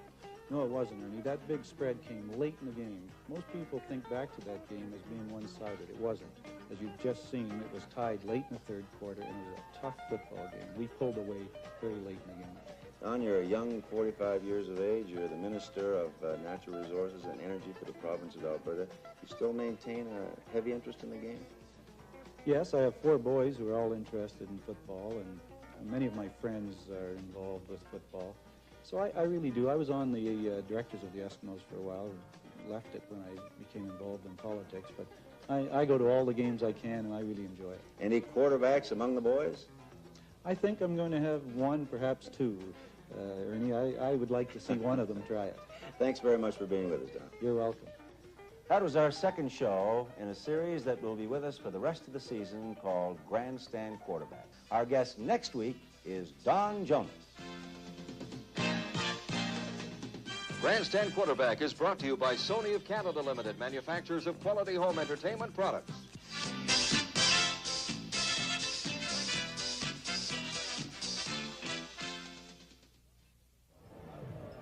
So our old partner Don Jonas coming up. At halftime here, Montreal leads 17-2 over the Argonauts. Highlights with Russ Jackson in just a moment. Tires, please. What kind of tires, sir? Oh, just ordinary tires. Sorry, sir, we don't have just ordinary tires. We only have Michelin. Okay, I'll take an ordinary Michelin. No.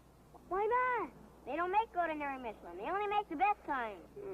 Costs $1 zillion, bet ya. Yeah, you'd be surprised. Michelin. We only make the best kind, yet our price could be a nice surprise. The price is a nice surprise. So is your helper. The challenge of the unknown. Some men go out of their way to find it. But one thing they won't take a chance on is the way they look. So they use Brill Cream. Brill Cream conditions hair, keeps it looking healthy, natural. Keeps you confident you're looking your best. Brill Cream, for men who'll take a chance on just about anything but the way they look. The one to watch, the one to see, the CBC this fall. The one that glows with all the shows, the CBC this fall. Sunday nights, the entertainment begins when Bruno Gerussi stars in an exciting new season of the West Coast adventure, The Beachcombers.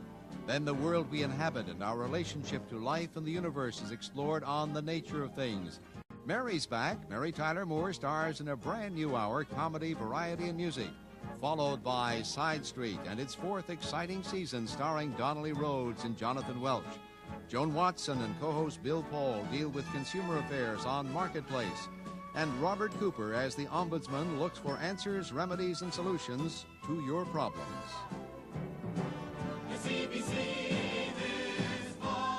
Entertainment begins with The Beachcombers starting Sunday, September 17th.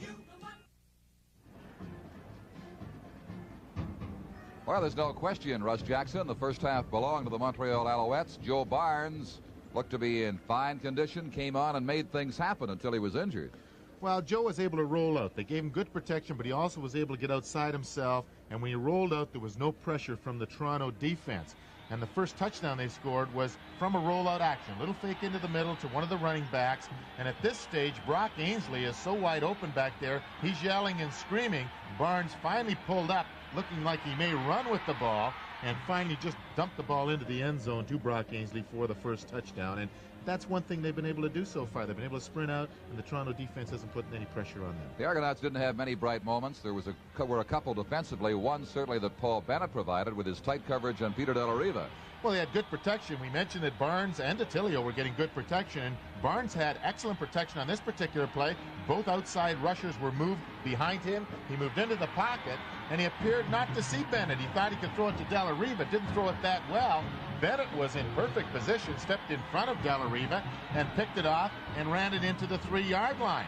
And on 3rd and 1 situation, they had 3 cracks from this particular situation. On the 3rd and 1 situation, they tried to go to number 24, Brad Ganola, and it was number 21, Randy Rhino, along with the center of that defensive line, who caused the fumble here. Rhino stuck his nose in there. The ball popped up in the air. Larry Utek fought Chuck Ely for it on the 2-yard line, and Chuck Zapek picked up the fumble, carried it downfield, lateral to Jim Burrow, and this was a big turnover because at that time the score was 7-0 for the Montreal Alouettes. If Toronto scores, they tie the ball game. And it was shortly after this, after the big turnover, the Montreal Alouettes really put a cruncher on the Argonauts because they took it right in from that fumble recovery on their own 1-yard line, where Joe Barnes hit Gaddis in the end zone for the second touchdown. And looking at this play again, as we see Gaddis catch it, you wonder how Joe Barnes got hurt. That was the play he got decked on, and there didn't seem to be an Alouette anywhere around him that should have hit him. And to this point, he has not returned. It's been all to Tilio. Well, we'll be back with the second half in just a moment.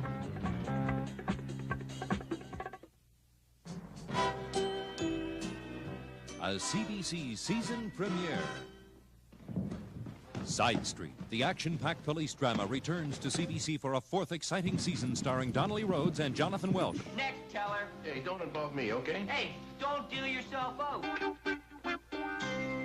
CBC, the one to watch this fall with the season premiere of Side Street, Sunday, September 24th.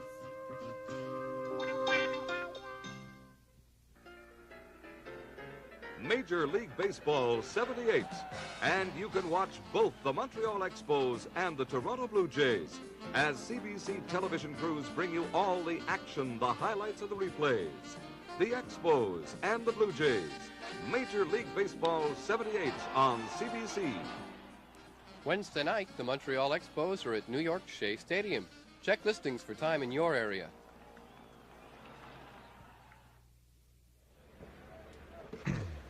Jared Attilio will be starting this 3rd quarter for the Montreal Alouettes. We have received word that Joe Barnes is still in the Montreal locker room and has not emerged from it. We suggested earlier perhaps they were going to put a brace on. Then the medical staff got a chance to evaluate the knee further, and Barnes could well be through for the day, although we do not know that as yet for a fact. The first half, all Montreal. The Argonauts getting very heavily hit with penalties. 9 calls against them, against 2 for Montreal.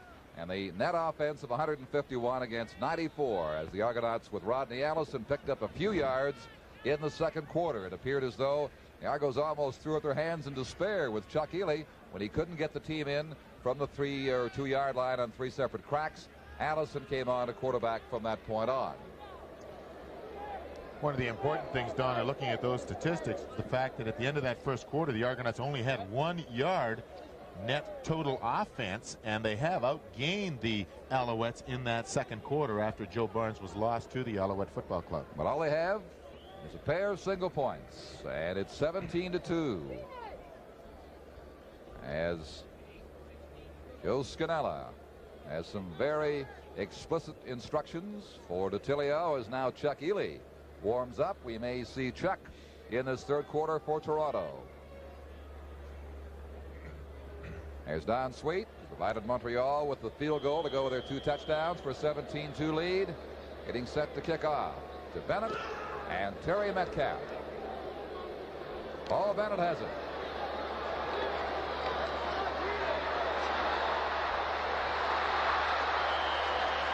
I'll tell you, he was not far away from getting completely into the clear. Brought it back 38 yards across the 40-yard line. The Argos start from around the 42, and Don Sweet, the kicker, made the tackle. Well, this is the type of play the Argonauts need to pull them together. They've got to get the big offensive plays going as well as these kickoff and punt returns. And Don Sweet was the last one who had a chance to pull Bennett down. If he hadn't slowed him down, as you say, Don, he might have turned into a big one. Allison remains at quarterback. 8 for 13 the first half. Hands to Braganola. And he shoulders Burrow, and Harris goes out of bounds. Chuck, what's the situation? You seem to be favoring your right shoulder. Well, I just when they recovered the fumble and I tried to make the tackle, just sort of stretched one of the muscles in there a little bit, and it seems to be all right. The doctor's giving me okay, but whenever they're ready to put me back in, if I haven't needed it, then they're going to put me back in. What do you have to do to crack this Montreal defense? Well, I think we just have to run some of our patterns a little better and just get the ball in there. I think we got everything. The line's giving some protections on the drop back, and we didn't open up some holes in our running game for Metcalf. And once we do that, I think we'll be okay. Okay, thanks, Chuck.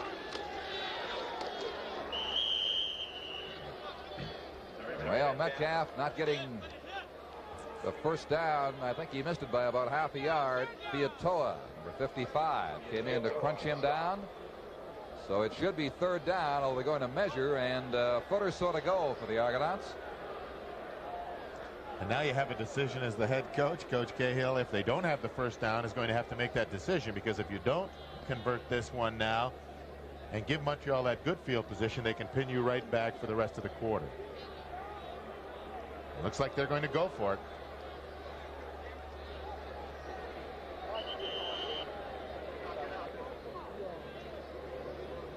Leo Cahill hasn't smiled all afternoon. There he is chattering away at the officials. He loves to do that. He didn't smile too much at the press conference last night either. And asked him whether he was pleased with the football season so far. He said, yes, I'm pleased that I'm still here. He doesn't smile too much anywhere these days. Not the last 4 or 5 games. Just came over here at halftime to see how things were at the Argonaut bench. I'll tell you, there's a different attitude over here than there is at the Alouette bench, but I guess that goes hand in hand with being ahead or being behind. But they're really grumpy here. Stand clear, Tom.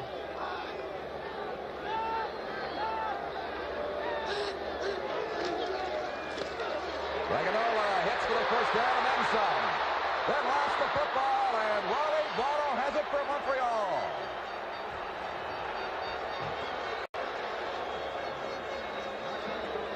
They finally make the big play they had to make, and again luck goes against them. Well, Braganola breaking off that right tackle had the first down, and what can often happen on a short yardage situation with everybody so close to the line, if you break through that initial wall, you sometimes can crack it for a long way. But Jim Burrow, number 16, came across, made the tackle, and Buono jumped on it, and after the play, UTEC went and tapped Braganola. A little one-upsmanship. He was caught changing hands with that ball. They knocked it loose. First down, Montreal. Is John O'Leary out to the 40-yard line for about 3. Elton Brown, number 63, made the tackle. They're trying to cheer up Braganola now. Well, there were some bad words down here as well between Rodney Allison and Chuck Dickerson. That's not a good sign in a football team. Don't know why you could fault Allison. I'm not sure who was faulting who. I stay out of that one. They were not kissing cousins, let me put it that way.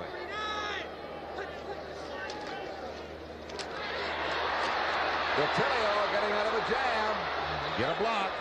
He's pointing for Della Riva to throw a block. Della Riva cut inside instead. He didn't need it. He's all the way to a first down up around the 50-yard line.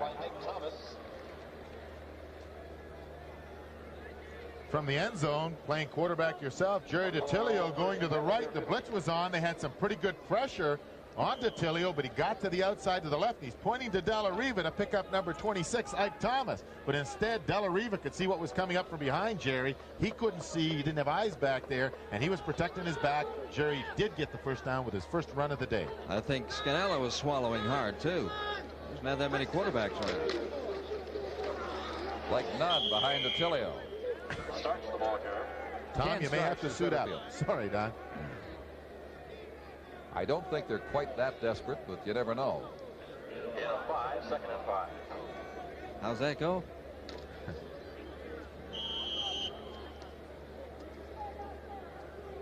Doug Payton has been activated now as the import in place of Joe Barnes, out with the injury. This is 2nd and 5.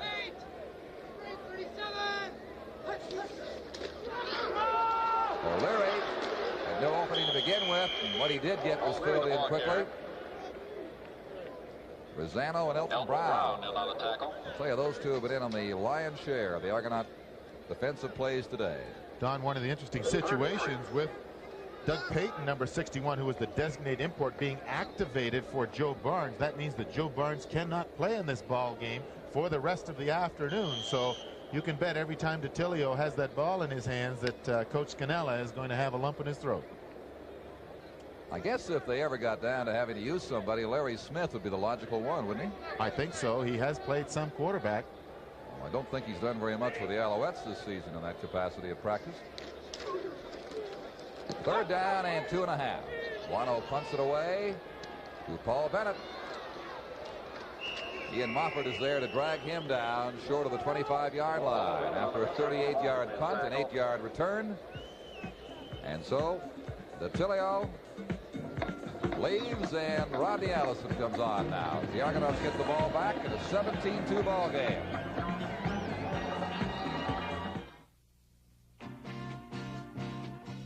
Oldsmobile has a great new surprise package for you. A package that comes with super stock wheels, sport mirrors, and its own distinctive paint treatment. It's a new two-tone Olds Special Edition Cutlass, and it's available in white with your choice of 4 exciting metallic accent colors. See and drive the Olds Special Edition Cutlass at your Oldsmobile dealers and discover the great Cutlass feeling. Can we build one for you? Atwood, Ontario, where Shell did a study on home heat. Different types of homes, a variety of heating problems that insulation alone couldn't solve, like improper heat distribution, furnaces that needed servicing, and faulty caulking around windows. The result, the Shell Home Heat Book. It's full of tips on how you can keep your home comfortable and cut down on heating costs. One in a series of helpful books, free, from Shell. Shell helps. Joe Scannella took advantage of that break to sit down with Jerry DeTilio and go over a few things with him for the next series of plays the Alouettes will have. But right now, their defense has to win the ball back from the Argonauts. 360. Ready.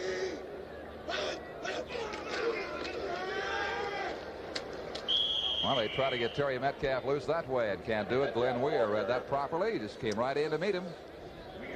There's Weir, number 64. Well, Tom, at halftime, we saw the Grandstand quarterbacks, and of course, that'll be a regular feature on our football telecast throughout the season. Yeah, we invite our viewers across the country to go along to the sponsors dealer, pick up an entry form, try to second guess these guys that have played such terrific ball for the CFL down through the years. You know, it's 9 years since that fella up beside you played. 9 years.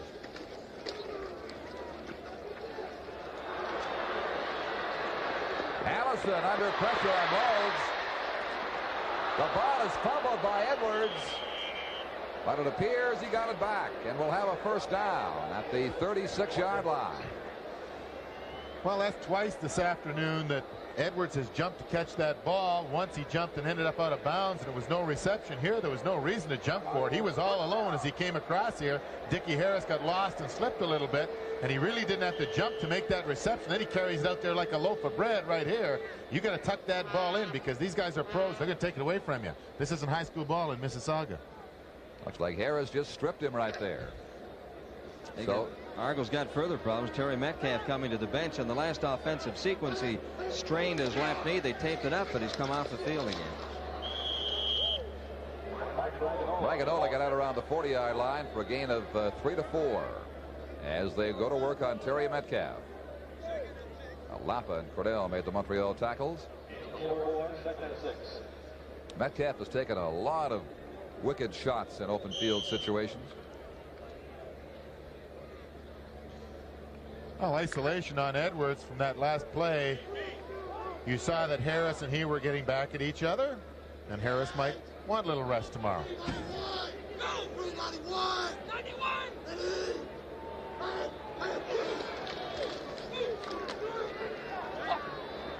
For Willis, he comes back for it, makes the catch. He's out of bounds, but should have a first down. Up around the 48-yard line. Wayne Crump defending for Montreal. Playing in place of the injured Tony Proudfoot, who broke his left arm against the BC Lions a couple of weeks ago.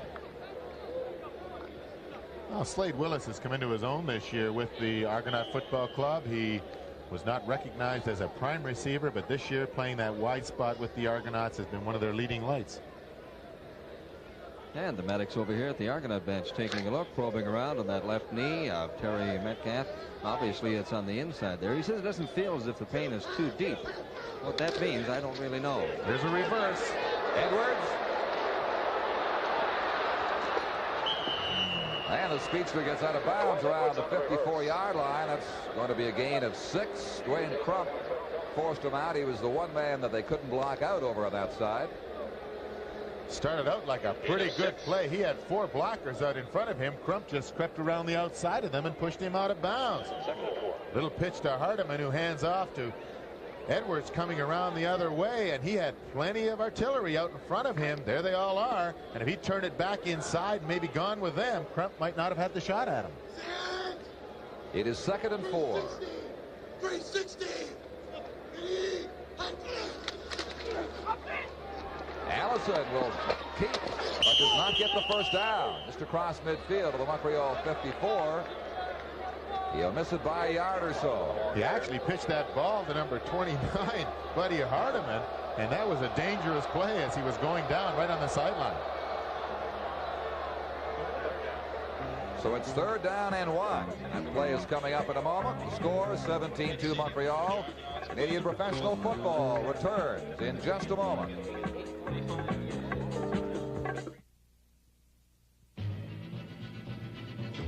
In Nicaragua, sporadic fighting continues as rebels step up their attempt to topple the 40-year-old family dynasty of President Anastasio Somoza. The news magazine team has been in the Central American Republic for the past week. Their film report on the steps that put the nation under siege and brought Somoza to the brink of disaster will be seen on News Magazine, Monday night at 10 o'clock.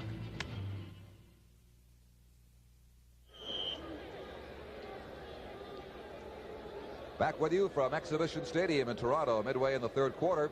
Montreal's halftime lead at 17-2 still stands. The Argonauts are gambling 3rd and 1. Looks as though they might have it. Allison keeping it on 3rd down.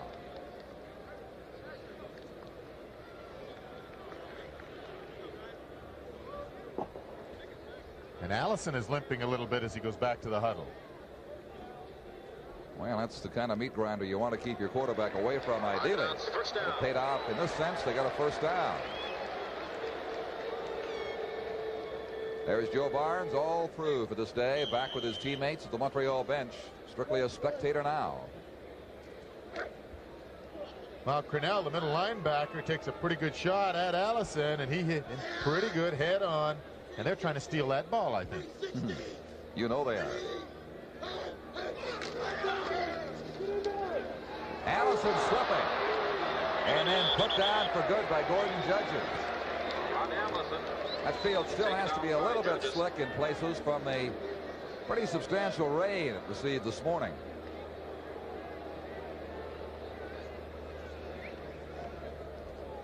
Barnes with that left leg, the knee, all packed up. Still not moving very well. He's had a couple of tough years with injuries in the CFL. Shoulder separation and 2 separate hand injuries, and now this. Well, they're still working on the Argonaut bench. At the Argonaut bench, they're still working on Terry Metcalf. They've all grouped around now. This is all very secretive, you see.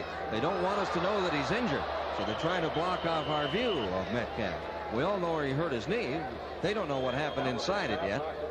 There was an alert play by quarterback Allison, who had the ball batted down by Clifton Alapa. Thought Alapa might go for the interception, turned past defender and knocked it away. Well, that's 2 screen passes that Rodney Allison has tried this afternoon, and both of them have been tipped away by Clifton Alapa, number 70. That time almost coming up with the ball himself. 3rd down and 20 to go. Toronto.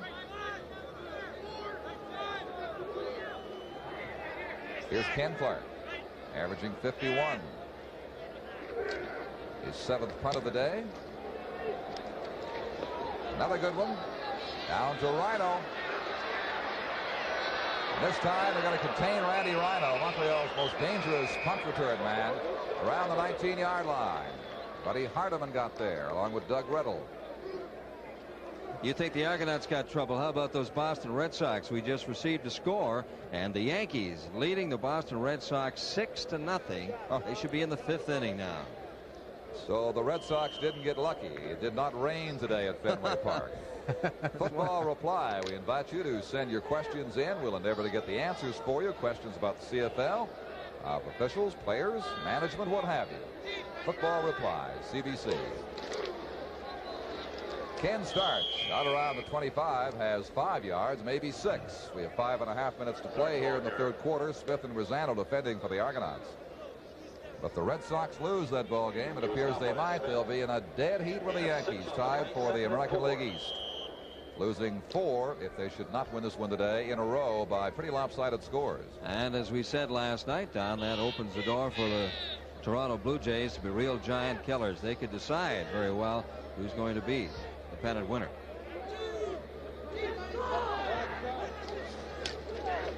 Attilio flares it out to Bob Gaddis, gets a good block there and gets up to about the 34-yard line. That'll be a 1st down, a gain of 8. Dave Thomas catching up with the speedster Bob Gaddis.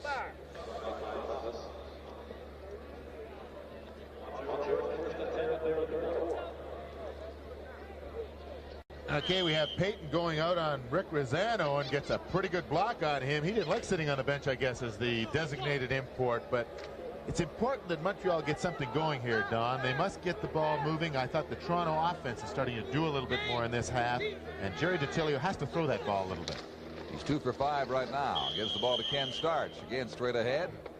And Starch gets up around the 38. A gain of roughly 4 yards. Bruce Smith and Wayne Smith there to defend. And we acknowledge that welcome on the Exhibition Stadium scoreboard here in Toronto to our crew this afternoon. 17-2, the Alouettes lead. That's the way it has been since the 3rd quarter started.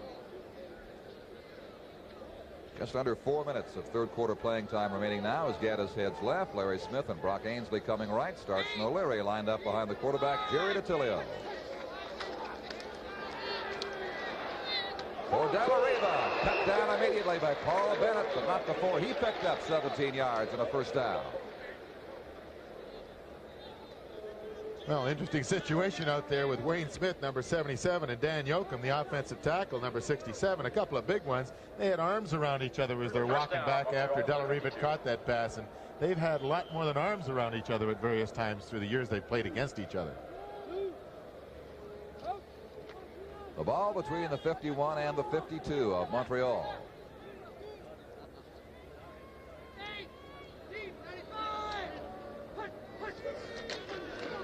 Here's Starch. Very effective today. Ken Starch running inside, slanting right across center field around the 53-yard line. That'll be good for a gain of 5 yards.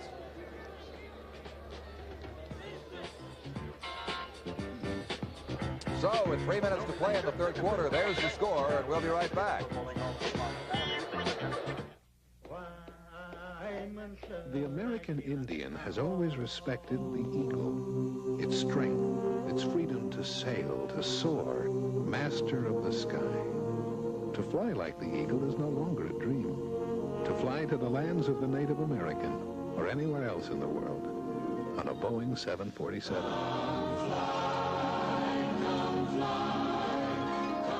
The world's favorite way to fly.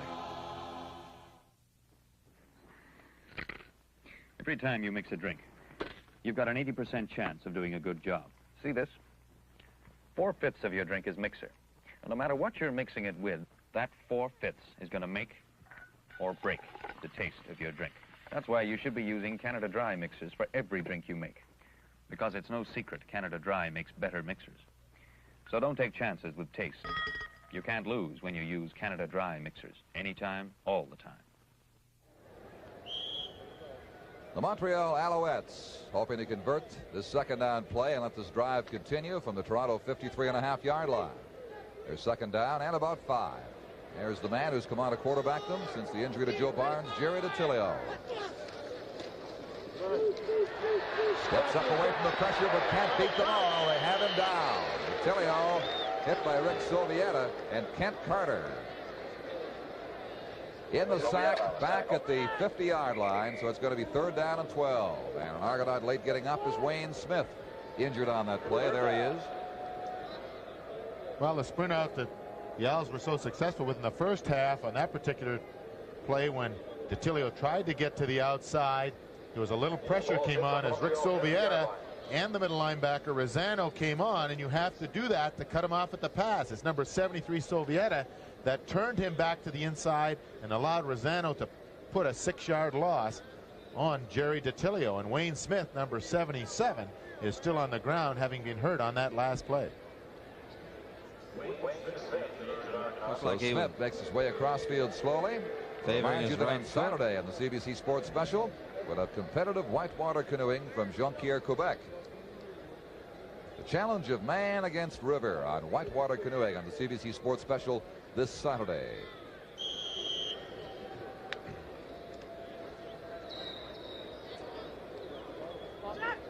So we'll await word on Wayne Smith at the Argonaut bench. Go over and join Terry Metcalf, who's still contemplating what happened to his left knee. With Metcalf out, Dave Thomas goes back to join Paul Bennett on the Argonaut punt return team. Good kick by Buono. Down to Thomas, 15-yard line. And he's rocked back right there at the 20 by Pat Bonnet. Did he hit him? Thomas on the punt return. So you want to be a punt returner. Well, Bonnet started at that offensive right guard position and now has always been one of those great specialty men, and he just straightens him up. And I'm sure Dave Thomas is saying, Terry, please get back. Well, there's the attendance they've just announced. A little over 46,000 here today.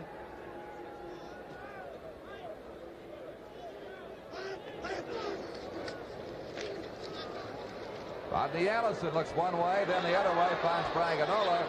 Wally Bono's found him. Drags him down around the 18-yard line. That'll be a loss of a yard or two on the play. Don, I have to think that Wally Buono, number 39, who's playing in his 101st straight game for these Alouettes since 1972, has to be one of the most improved linebackers I've seen over the last 2 or 3 years. He was in and out a lot, never got a chance to play, and now he's getting that full-time opportunity to play and improves to me every time out.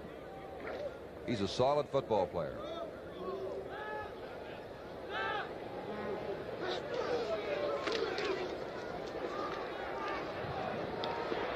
Knocked away. The pass intended for Dalariva. It was Dwayne Crump, number 27, who cut in front and batted the ball down.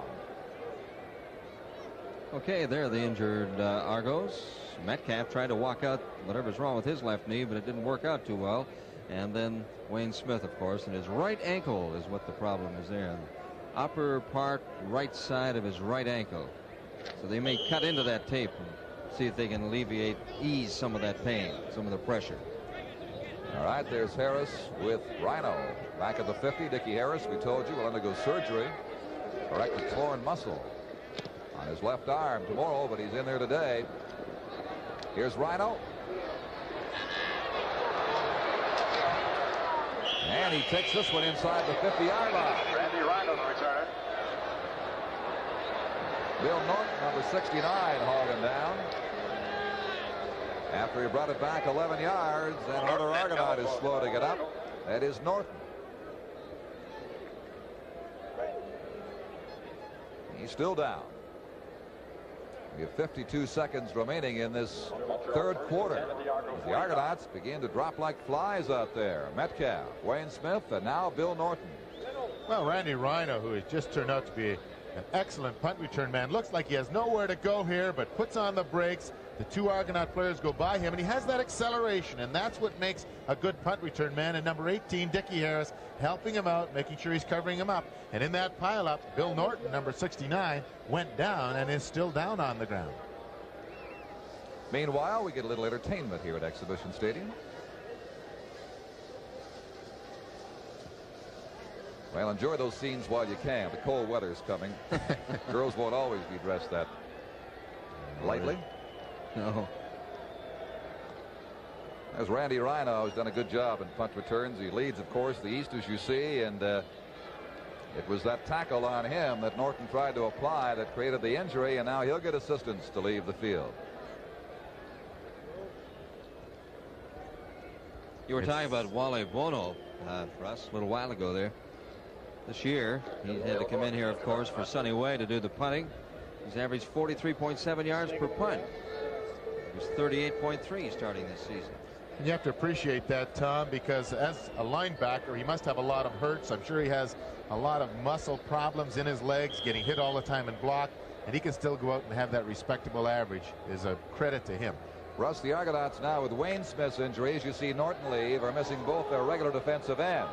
Norton, I think, is favoring his left leg, or yes, his left leg or ankle, and so the left legs are leading the right legs in injuries 2-1 here. That's too far for Bob Gaddis. Even with his speed, he couldn't catch up under triple coverage. Bruce Smith is playing a defensive end for Wayne Smith now. Elton Brown is the other defensive end in Jim Corrigal's normal spot. There's the picture of total offense. Still a big edge for Montreal in this game, although Rodney Allison certainly has brought the Argonauts back to a more respectable total. After under Chuck Ely, they only had 1 yard in total offense in the first quarter. 30 seconds to go in the third quarter now. Montreal leading 17-2. We've had no scoring in this quarter. It's going to be second down and 10 from the Toronto 49.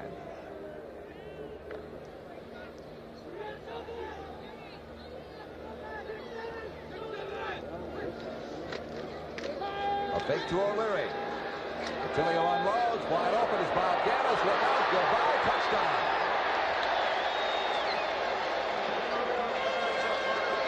Well, that was the same play that they sacked Attilio on. Little fake into the line. This time the linebacker did not come and put any pressure on. Allowed him to get to the outside as they strung Bruce Smith out.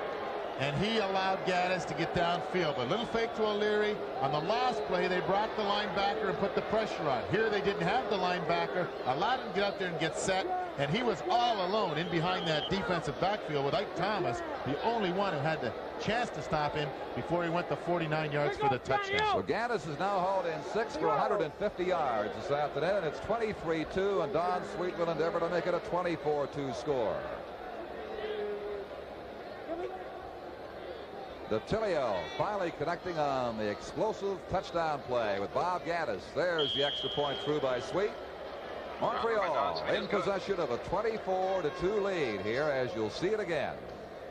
Well, Tilio getting it just a little bit of pressure at the end from Doug McIver, 42, but the secret was he was able to go outside and string the defense, and Gaddis had gone down that left side, came back over the middle, and got in behind the defensive secondary. McIver, number 42. Sorry, Don, who's in there now playing full time with all the injuries. Takes on Yoakum, number 67, to start it, but then he puts the pressure on, but Tilio had got the pass away. He's at defensive tackle where Smith was before he moved to the end to replace Wayne Smith. 4 seconds remaining in the quarter. Dwight Edwards has gone back with Paul Bennett on this kickoff return combination. There's the man who scored 2 touchdowns today, both on passes, one from Joe Barnes and the second one 49 yards from Jerry Tilio. And last year, Don, when he first came in, we kept saying he's got great speed, and they weren't getting the ball to him a great deal of the time. And this year, they're getting the ball to those outside receivers a lot more, and he and Brock Ainsley have been doing a lot of damage on the deep patterns for the Alouettes. That's the longest completion for Gaddis of the year and represents his 3rd touchdown. The kickoff to Paul Bennett, 15-yard line. Crossfield he goes. And he slipped. Got 5 yards out of it. Ran about 50 to get them. And he's down to the 20-yard line. Well, it almost looked like the kickoff return was going to go to the right, and that was the way they wanted it to go. So the gun sounds, and at the end of the 3rd quarter, the score. Montreal Alouettes 24, the Toronto Argonauts 2.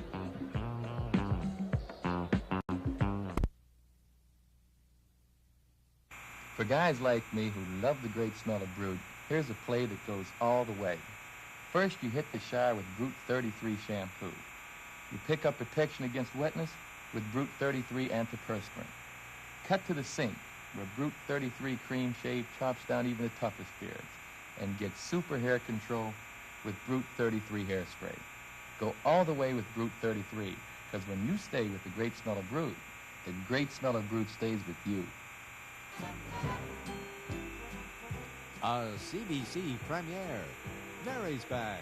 Mary Tyler Moore returns to the CBC in a brand new show with a brand new look. Mary's comedy. Mary's variety. Mary's music. Mary's the one to watch for Super Sunday entertainment. CBC's the one to watch with Mary premiering Sunday, September 24th. The most beautiful and the most observable animals in the world have been the lifetime fascination of Roger Torrey Peterson, internationally distinguished ornithologist and author of A Field Guide to the Birds. The inspiration of beautiful birds has stimulated all of Roger Peterson's creative life. Roger Torrey Peterson, Portrait of a Bird Watcher, an hour special coming up on The Nature of Things. Tomorrow night at 8:30 in Newfoundland. Well, turnovers have been big. The Argonauts have given up 3 of them. 4th quarter underway. From behind, Allison is taken down by Gordon Judges and Glenn Weir. A familiar combination.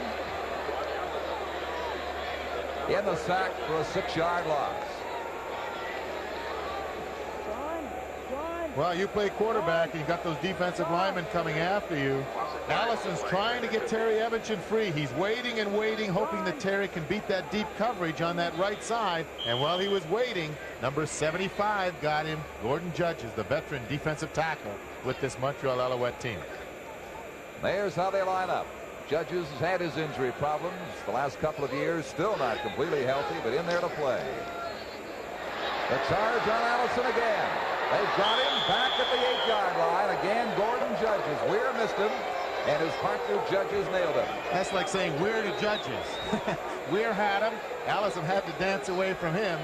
And then his Judges and number 75, 2 big plays, and he's got a lot of offense right here for the Montreal Alouettes. But Weir initially put the pressure on. Did a good job of coming in there. Bill Allenbogen, number 64, tried to pick Weir up, but there was Judges again making the sack, and Allison at the Argo bench a little upset about what's happening. He said, "You never warned me about those 2 guys." They're a menace. From the end zone, Ken Clark. Out around the 50-yard line for Rhino. Pokes his way past one, then gets into about the 44. Before he was hauled down by Jim Marshall.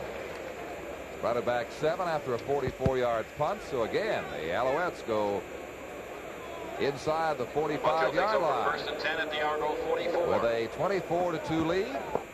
And Chuck Ely may be called upon because Allison has certainly been stopped by Montreal in the second half, despite a promising beginning for him in the second quarter when his short passing game seemed to work for a while.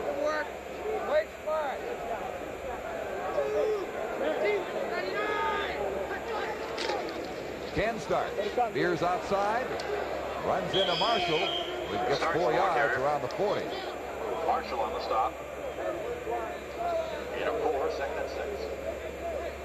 We are 2 minutes into the 4th quarter at Exhibition Stadium in Toronto. Don Chevrier with Russ Jackson and Tom McKee.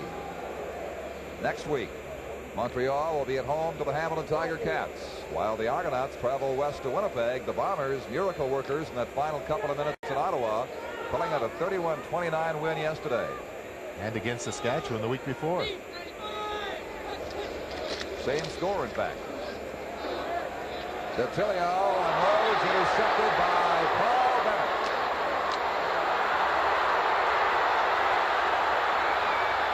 Down to the Montreal 43-yard line. Bob Dennis, with his good speed, came back to take him down.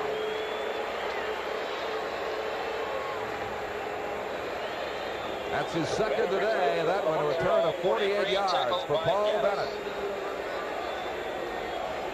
Paul Bennett came out of nowhere on this play. It's the little fake into the line, the play that the Owls have been using a great deal this afternoon. And lots of time for the quarterback, trying to bring the receiver back. Brock Ainsley, and Bennett, number 20, just stepped in front of him, made a good run back, but Gaddis, showing his speed here, pulled him down from behind. Edwards has it at the 15-yard line. Post pattern curling in, falling, and just had enough left to bring the ball in. Jim Burrow tagged him down. Well, Rodney Allison throwing this post pattern into the middle, and Edwards made a great catch of it, coming back to get that ball, beating Jim Burrows for a 27-yard gain. He isn't jumping, he's falling, this young man, Dwight Edwards. There's Paul Bennett, who made this series of plays possible with his second interception of the day.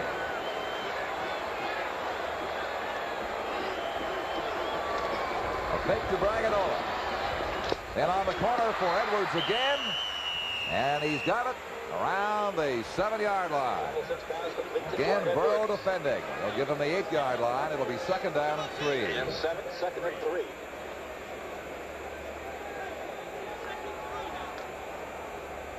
$11 minutes and 15 seconds left. 24-2. Montreal in command here. The Argonauts trying to narrow that gap right now. Edwards, 3 big catches in this game.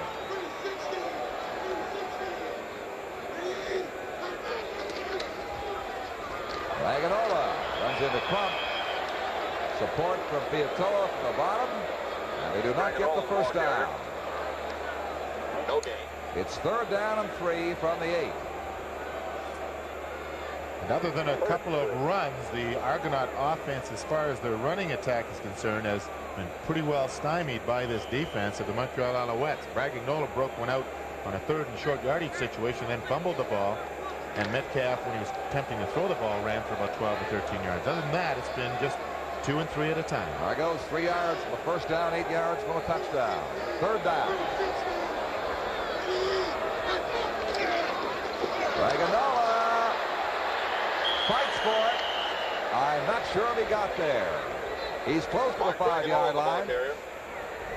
Had to be right on the 5 to get the first down. They go back to the huddle, satisfied they might have made it. So this Argonaut drive will continue, and we'll be right back. When we do things around here, we do them right. We've got a Black & Decker jigsaw. Black & Decker jigsaws are easy to work with, and they pay for themselves just about every time they're used. Some models have 2 speeds or variable speed for all kinds of cutting. Fast, precise cutting for work you're proud of. Sweetheart, how'd you ever cut anything before you got a Black & Decker jigsaw? Beats me. Get a Black & Decker jigsaw. You'll wonder how you ever worked without it. A CBC season premiere. Side Street, the action-packed police drama, returns to CBC for a 4th exciting season starring Donnelly Rhodes and Jonathan Welch. Next, Teller. Hey, don't involve me, okay? Hey, don't deal yourself out. CBC, the one to watch this fall with the season premiere of Side Street, Sunday, September 24th.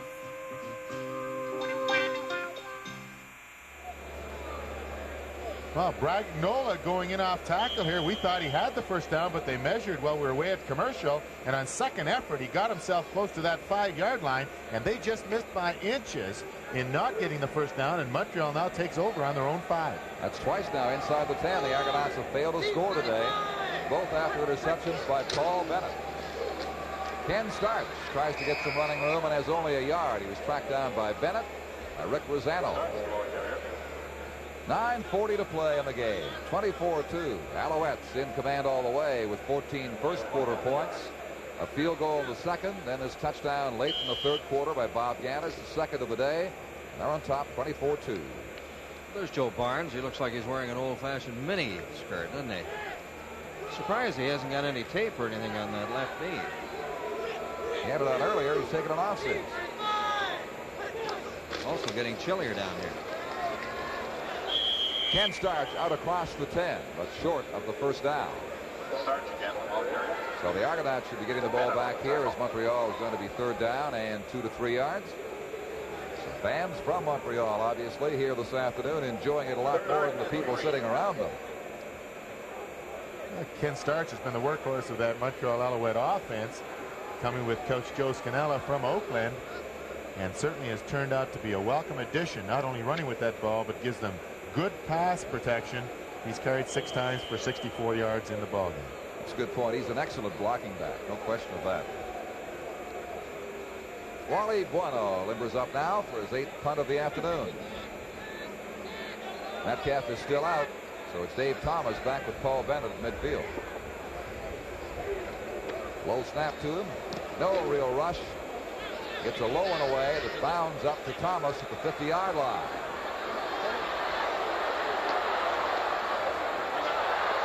Smith tried to cut him down by backing into him, but couldn't do it. He was finally forced out of bounds to the 38th 3-yard line. An 18-yard run back. We'd like to remind you that coming up on Saturday on CBC's Major League Baseball 78, the Toronto Blue Jays play the Baltimore Orioles at Memorial Stadium in Baltimore. So join us this coming Saturday night on Major League Baseball 78. The Orioles not quite yet out of the American League Eastern Pennant race. Well, the Yankees have made it interesting for a lot of ball clubs. Well, they've kept Milwaukee alive, too. Just 4 games out right now.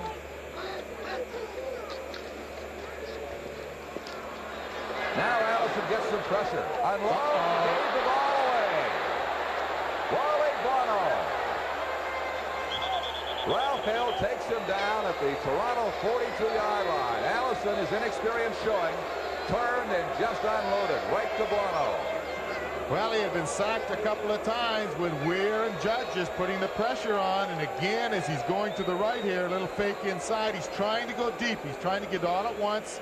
Had the pressure coming on him, and there they all were waiting for him. And he just laid it out into the flat, thinking he could find Edwards out there. There was no way. Peter Mueller out there as well, as Buono just was standing there to take it. And we have that turnaround now that has been the downfall of this particular club this afternoon, and that is Buono's 3rd interception this year. First down Montreal, the Toronto 42. Alouettes leading 24-2. 8 minutes to play in the game. Detilio going for broke. Way past Bob Gaddis as he's trying to give him the hat trick today in touchdowns. And Marshall runs all the way into an automobile in the end zone. He couldn't slow down in time. 2nd and 10. Well, Leo Cahill really has to be wondering what is in store for the Argonauts. It appears he is not able to mount this team into a winner again in 1978, heading for their 5th consecutive loss today, and they will now fall 4 points back of Montreal in that race for 2nd place behind the Ottawa Rough Riders, and remain only a point ahead of Hamilton, with the Tiger Cats playing the Eskimos out in Edmonton in just a few minutes.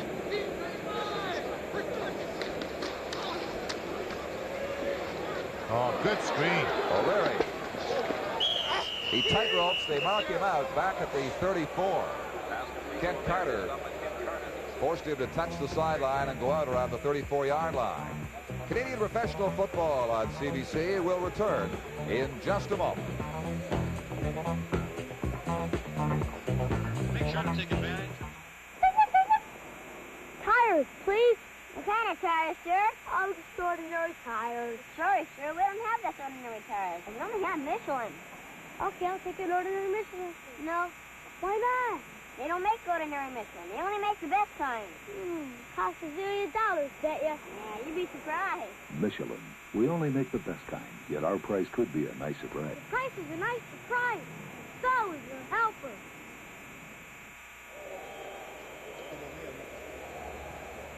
Seven minutes and 22 seconds left. The Alouettes are 3rd and 2, and they have Don Sweet in there now, as many in this crowd begin to depart Exhibition Stadium in Toronto.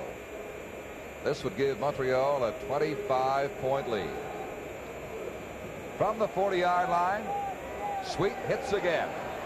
His second field goal of the day, and indeed it is. The Alouettes 27, and the Argos 2 with just over 7 minutes left.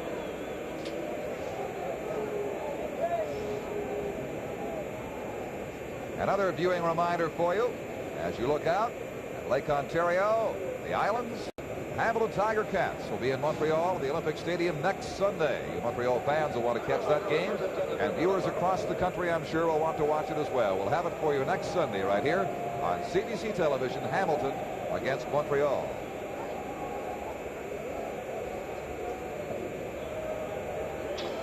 Argos will go first down from the 35. Without Terry Metcalf for much of this second half.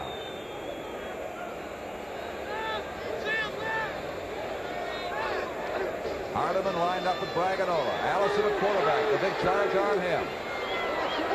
Finds Braganola, but the gain is only a yard. Chuck Zapek there to track him down. Oh, just a great play by Zapek. He read that screen all the way, trying to get out to Braganola, and Nick Bastaya, number 65, was supposed to block on Zapek, but he just shoved him aside and made the tackle for practically no gain. Allison's going back trying to set this up. This time he's going away from Clifton Alapu, who knocked 2 of them down, but Bastaya gets out on Zapek, and Zapek just runs away from him, and he makes just a great play, so Braganola gets 1 yard. Allison goes up to Braganola again. The second thought he had after thinking about going deep, and it's incomplete. And guess who said hello to him as he threw the ball? Number 75, Gordon Judges. Judges, a former Argonaut way back when.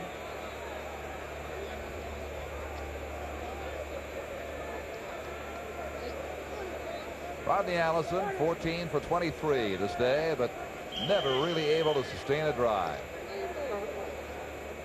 So Rhino will back up with Harris to receive this punt from Ken Park, former Hamilton Tiger Cat. 5 minutes and 55 seconds to play.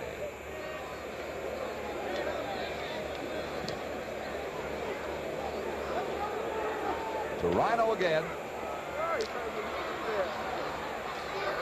Here he goes, Randy Rhino. Up the far sideline, stepping out of bounds at the 53-yard line. Rhino brought that one back. 38 yards after a 53-yard punt. Well, they always say your special teams are a sign of how well you are prepared and how well you're going to play in a football game. The Montreal Alouettes have dominated that particular area. Rhino 9 punt returns for 127 yards this afternoon. That puts him at 503 yards on the season in 40 attempts.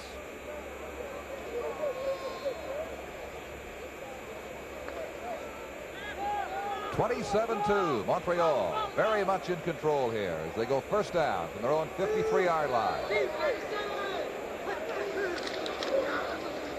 John O'Leary takes it up halfway to a first down in the area of the Argonaut 52. Bruce Smith there to meet him along with Kent Carter. Carter on the stop. Well, you have to wonder about two things in the wake of this game today. The future of Joe Barnes, quarterback for Montreal, and the future of Terry Metcalf, the backfield for the Argonauts, and possibly Wayne Smith too. 2 potentially serious injuries.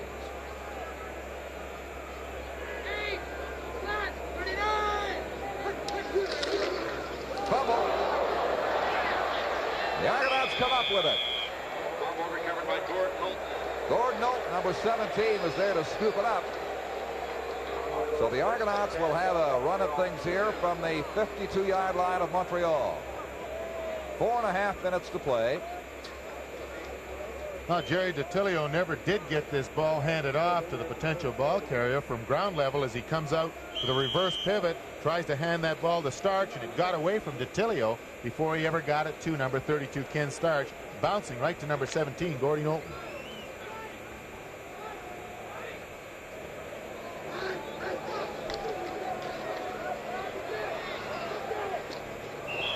Willis slipped on the play, could not bring it in. The 43-yard line. It's going to go to second down at 10 now. And I would have to think that there has to be more wrong with Chuck Yealy than maybe he mentioned to Tom on the bench there. He said that he was having some problems but could play. But Chuck had a lot of problems with his shoulder last year, and Allison certainly has not ignited this offense since he has been in there.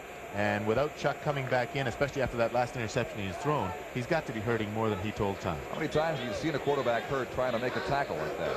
It happens. That's right. Allison scampering way back. Fiato's taken out, a good block throw. The ball tipped right to Wally Guano. Interception, Montreal. Number 4 for Wally this year. 2 this afternoon. When it rains, it pours, I guess, and there's just nothing that can be done right by this Toronto team. Allison running around in the backfield, getting good protection to start with. He comes back to the left, and Fiatoa, who is chasing him, gets cut down nicely here, allowing him to throw back into the middle. It bounces off the intended receiver right here, Hardeman, number 29. Hands it to him. And there is Guano, number 39. Thank you, sir, very much. I'll take it. At the 54, it is Montreal starting out with 3 minutes and 44 seconds to play, leading 27-2. 5 turnovers that the Toronto Argonauts have had this afternoon. Turnovers and penalties, certainly in the first half. The ball's free again. Now the Argonauts will get it back. Dave Thomas gathering in that loose ball as nobody seems to want it. Either side of the 55-yard line. Ian Mofford coughing it up that time.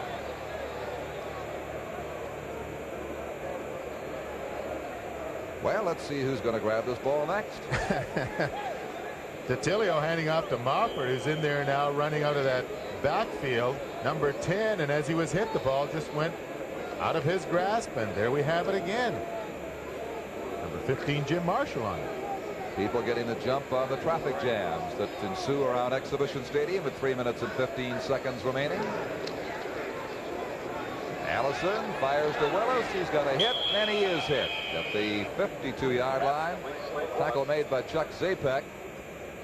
And that's going to limit the gain to about 5 yards. Maybe 6. It'll be second down and 4 with just over 3 minutes left. Don straight zone defense with Chuck Zapek playing in that flat area, and Willis came all the way across from the other side, and Zapek tattooed him pretty good as he came across. Willis receiving and managing to hang on to that ball. And again, in a bad position, the Argonauts, and we'll be back with the score 27-2 in just a moment. All motor oils look alike. They feel alike. On the surface, you can't tell them apart. How can you tell which one is right for your car? Look here, of course, and here. But also look here. Shell Super Multigrade is designed to meet or exceed your car's warranty requirements. So whether you change it yourself or see your Shell dealer, insist on Shell Super Multigrade from the Mileage Company.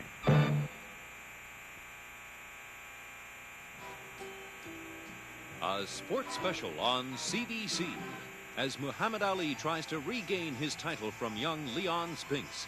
It's being billed as the Battle of New Orleans with 3 boxing titles going on the same card. And if Ali wins, he'll be the first man to hold the heavyweight title 3 times. It's Championship Boxing on CBC, Friday night at 8 Eastern Time.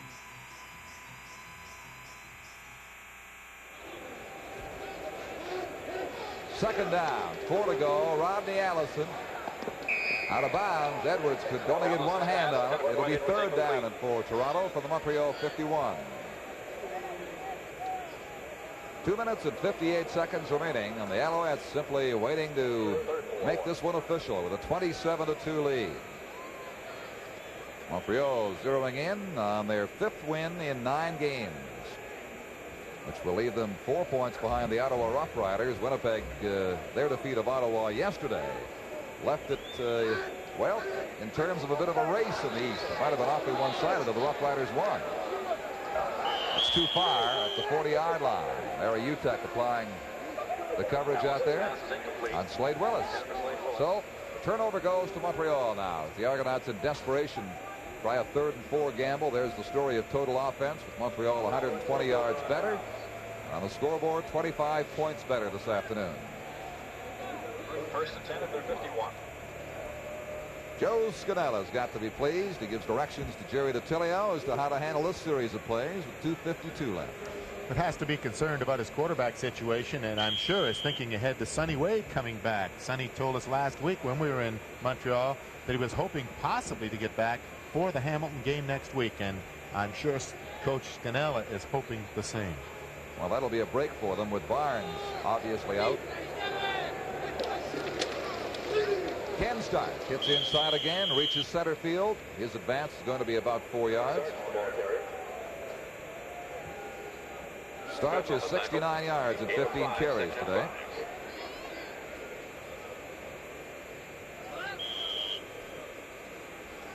There is the time remaining.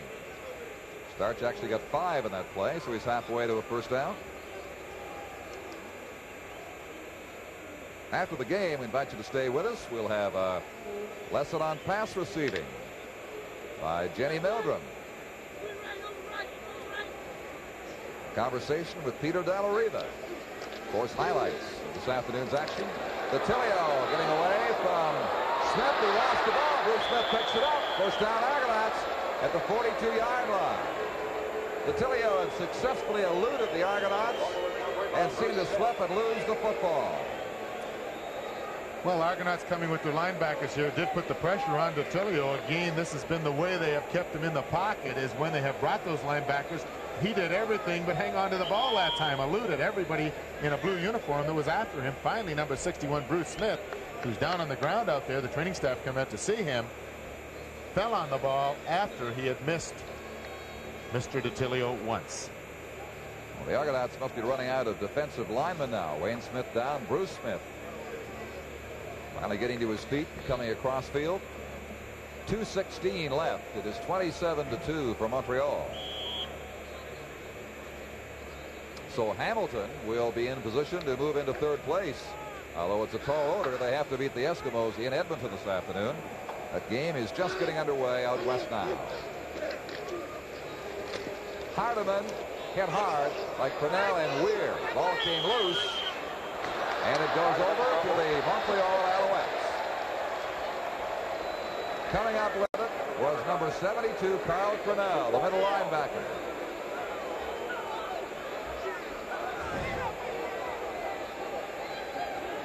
Have more turnovers than a Dutch bakery here this afternoon.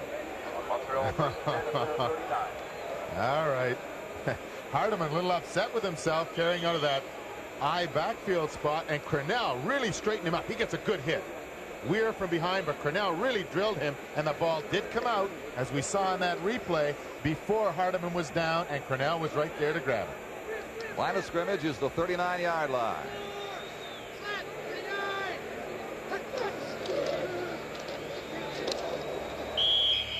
There is Starch, who has deceiving speed for a big man. He churned in there pretty quickly and got up around the 48.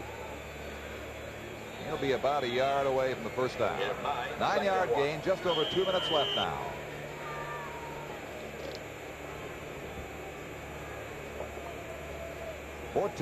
First quarter points for Montreal, a pair of touchdowns, Ainsley and Gaddis, and a second touchdown by Gaddis in the 3rd quarter, the major scoring story for Montreal. Don Sweets added 2 field goals. The Argonauts confined to a pair of single points. And that will take care of the first down right on the 50-yard line. Once again, Ken Starch, Montreal's top backfield ground gainer on the day. Makes it first down and 10 from the 50-yard line of the Alouettes. He's gained 79 yards this afternoon in 17 carries.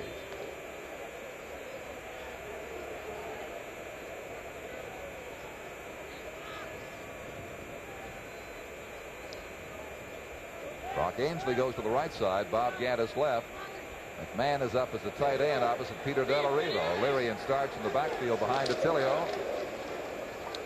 And they went once to the well, once too often with Ken Starch that time. The Argonauts had him all taped at the 50-yard line and threw him back. There'll be no gain. John Faubert is in there now at the left defensive tackle spot. Dennis Heim occupied, the newcomer. The Argonauts, well aware they've lost the ball game. Want to give some people some experience now. We have actually gone 4 plays in a row with no fumble, our statistician Doug Kelcher tells me. I think we had fumbles on 3 or 4 plays in a row a while back. They're just getting even. Ian Mofford gets through to center field. That's a gain of 5. Ian Mofford carries a 5. Paul Bennett there to assist on the tackle. Along with Rick Rosano, the middle linebacker, number 53. We have 52 seconds remaining. 3rd down and 5. So the Alouettes will send in Wally Buono as the Argonauts dispatch Thomas and Paul Bennett back around the 20-yard line. Give the Argonauts one more offensive play or two, and that'll be it.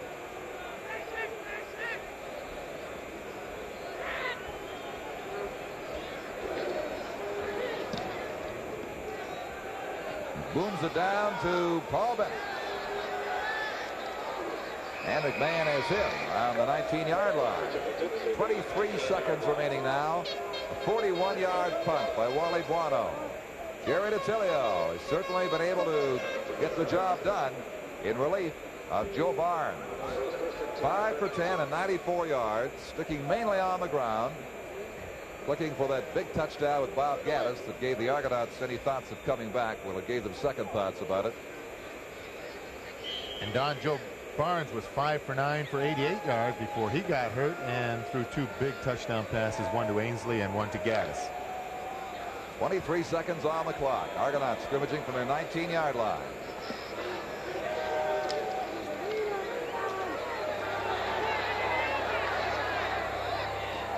And it's complete to Slade Willis. Willis out of bounds at the 50-yard line, so the Argonauts pick up 31 on that play. They have 13 seconds remaining. Trying to strike for one face-saving score if they can. Well, Allison, number 12, going back, getting a little pressure on him by number 71, Mike Hamillock. Throws it downfield to Willis, and Randy Rhino, who has done everything, comes over and helps Buono push him out of bounds. Terry Evanshin back in the lineup for this play with 13 seconds remaining.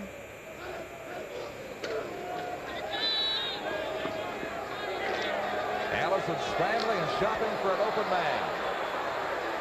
He'll run the ball, taking it out of bounds at the Montreal 52 with only 2 seconds on the clock. Allison runs it out of bounds. Gain of 8, 2nd and 2. And with 2 seconds to go, he's getting last-second instructions as to what to call. You think it matters? Montreal satisfied with a fine afternoon's work here at Exhibition Stadium in Toronto, coming off 2 consecutive losses to Winnipeg and Ottawa. Rebounding with a morale-boosting victory over the Argonauts this afternoon. This should be the last play. At the sidelines, it is knocked away. Wally Buono out there defending, looking for his 3rd interception and almost getting it. And there's the gun. It is all over. Leo Cahill walks away with his team's 5th consecutive loss as Joe Scudella, with his arms around Jerry DiTilio, walks away with a big Alouette victory and moves them to within 4 points of the first-place Ottawa Rough Riders in the CFL East. And each team has played 9 games. The Argonauts left with a record of 3-6, just ahead of Hamilton with a record of 2 wins, 5 losses, and 1 tie. Don't forget, next week, the Alouettes will be at home to the Hamilton Tiger Cats as the CFL Eastern race continues in 1978. We'll be there. We'll have it for you from the Olympic Stadium next Sunday afternoon. Don, a dejected Toronto team leaving the field here with very little to look forward to, having to go out west next week and play the high-flying Winnipeg Blue Bombers, who upset the Ottawa Football Club. I guess you could call it an upset yesterday afternoon at Lansdowne Park in Ottawa. But again, it was the offense that Toronto has not been able to get into gear. They could not control the ball. Early in the ball game, after Bennett intercepted his first pass, they got into the 2-yard line, had an opportunity to score to tie the ball game. Instead, fumbled on a 3rd-and-1 situation to Chuck Zapek, and immediately following that, Montreal went in and scored their second touchdown, a pass to Bob Gaddis to put them ahead 14-0. And from that time on, the Argonauts really were never in the ball game. Well, Bill Hodgson of the Argonauts said to Tom McKee at the outset that it would be foolish to fire the coach and that he didn't think they were into an airlift. I don't know which way they're going to go, but I'll tell you, something has to be done here. Keep these Toronto fans happy or get them happy again. Let's go down to Tom now.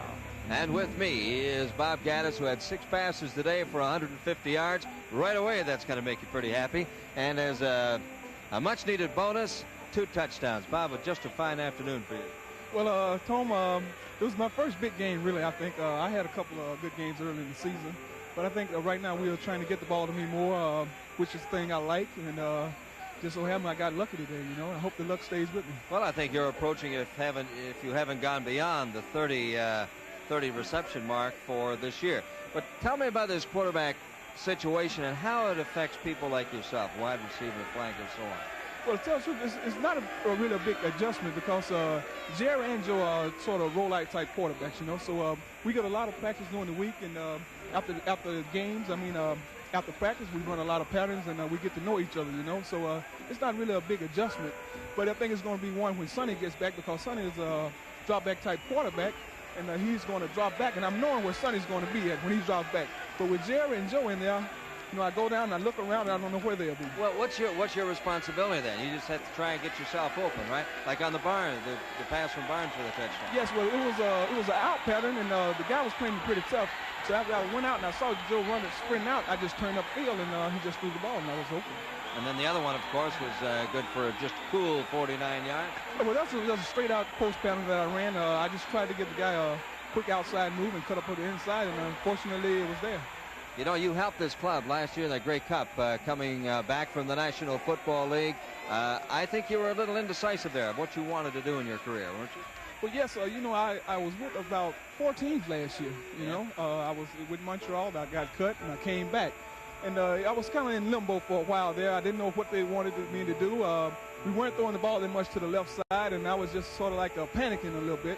But then we have a good receiver coach in Larry Pasquale, and Larry, like he told me, he said, just keep cool, just keep calm, and we're going to get the ball to you. So eventually it's coming. Well, it certainly came this afternoon. You had a nice game. Congratulations. We'll let you get down to the dressing room there. You're watching Canadian Professional Football on CBC, and we'll return right after this word.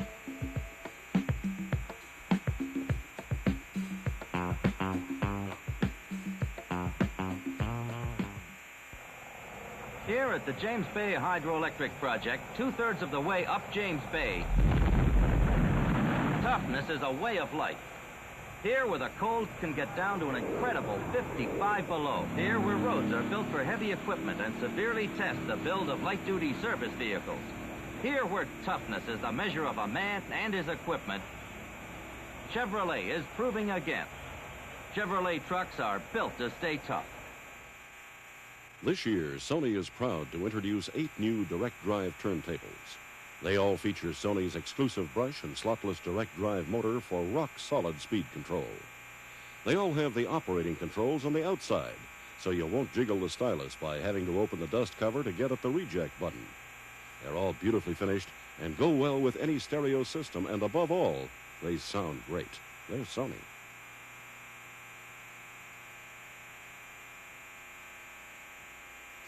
The one to watch, the one to see, the CBC this fall. Tuesday nights this fall, there's comedy on Three's Company. 2 girls and 1 guy sharing 1 apartment.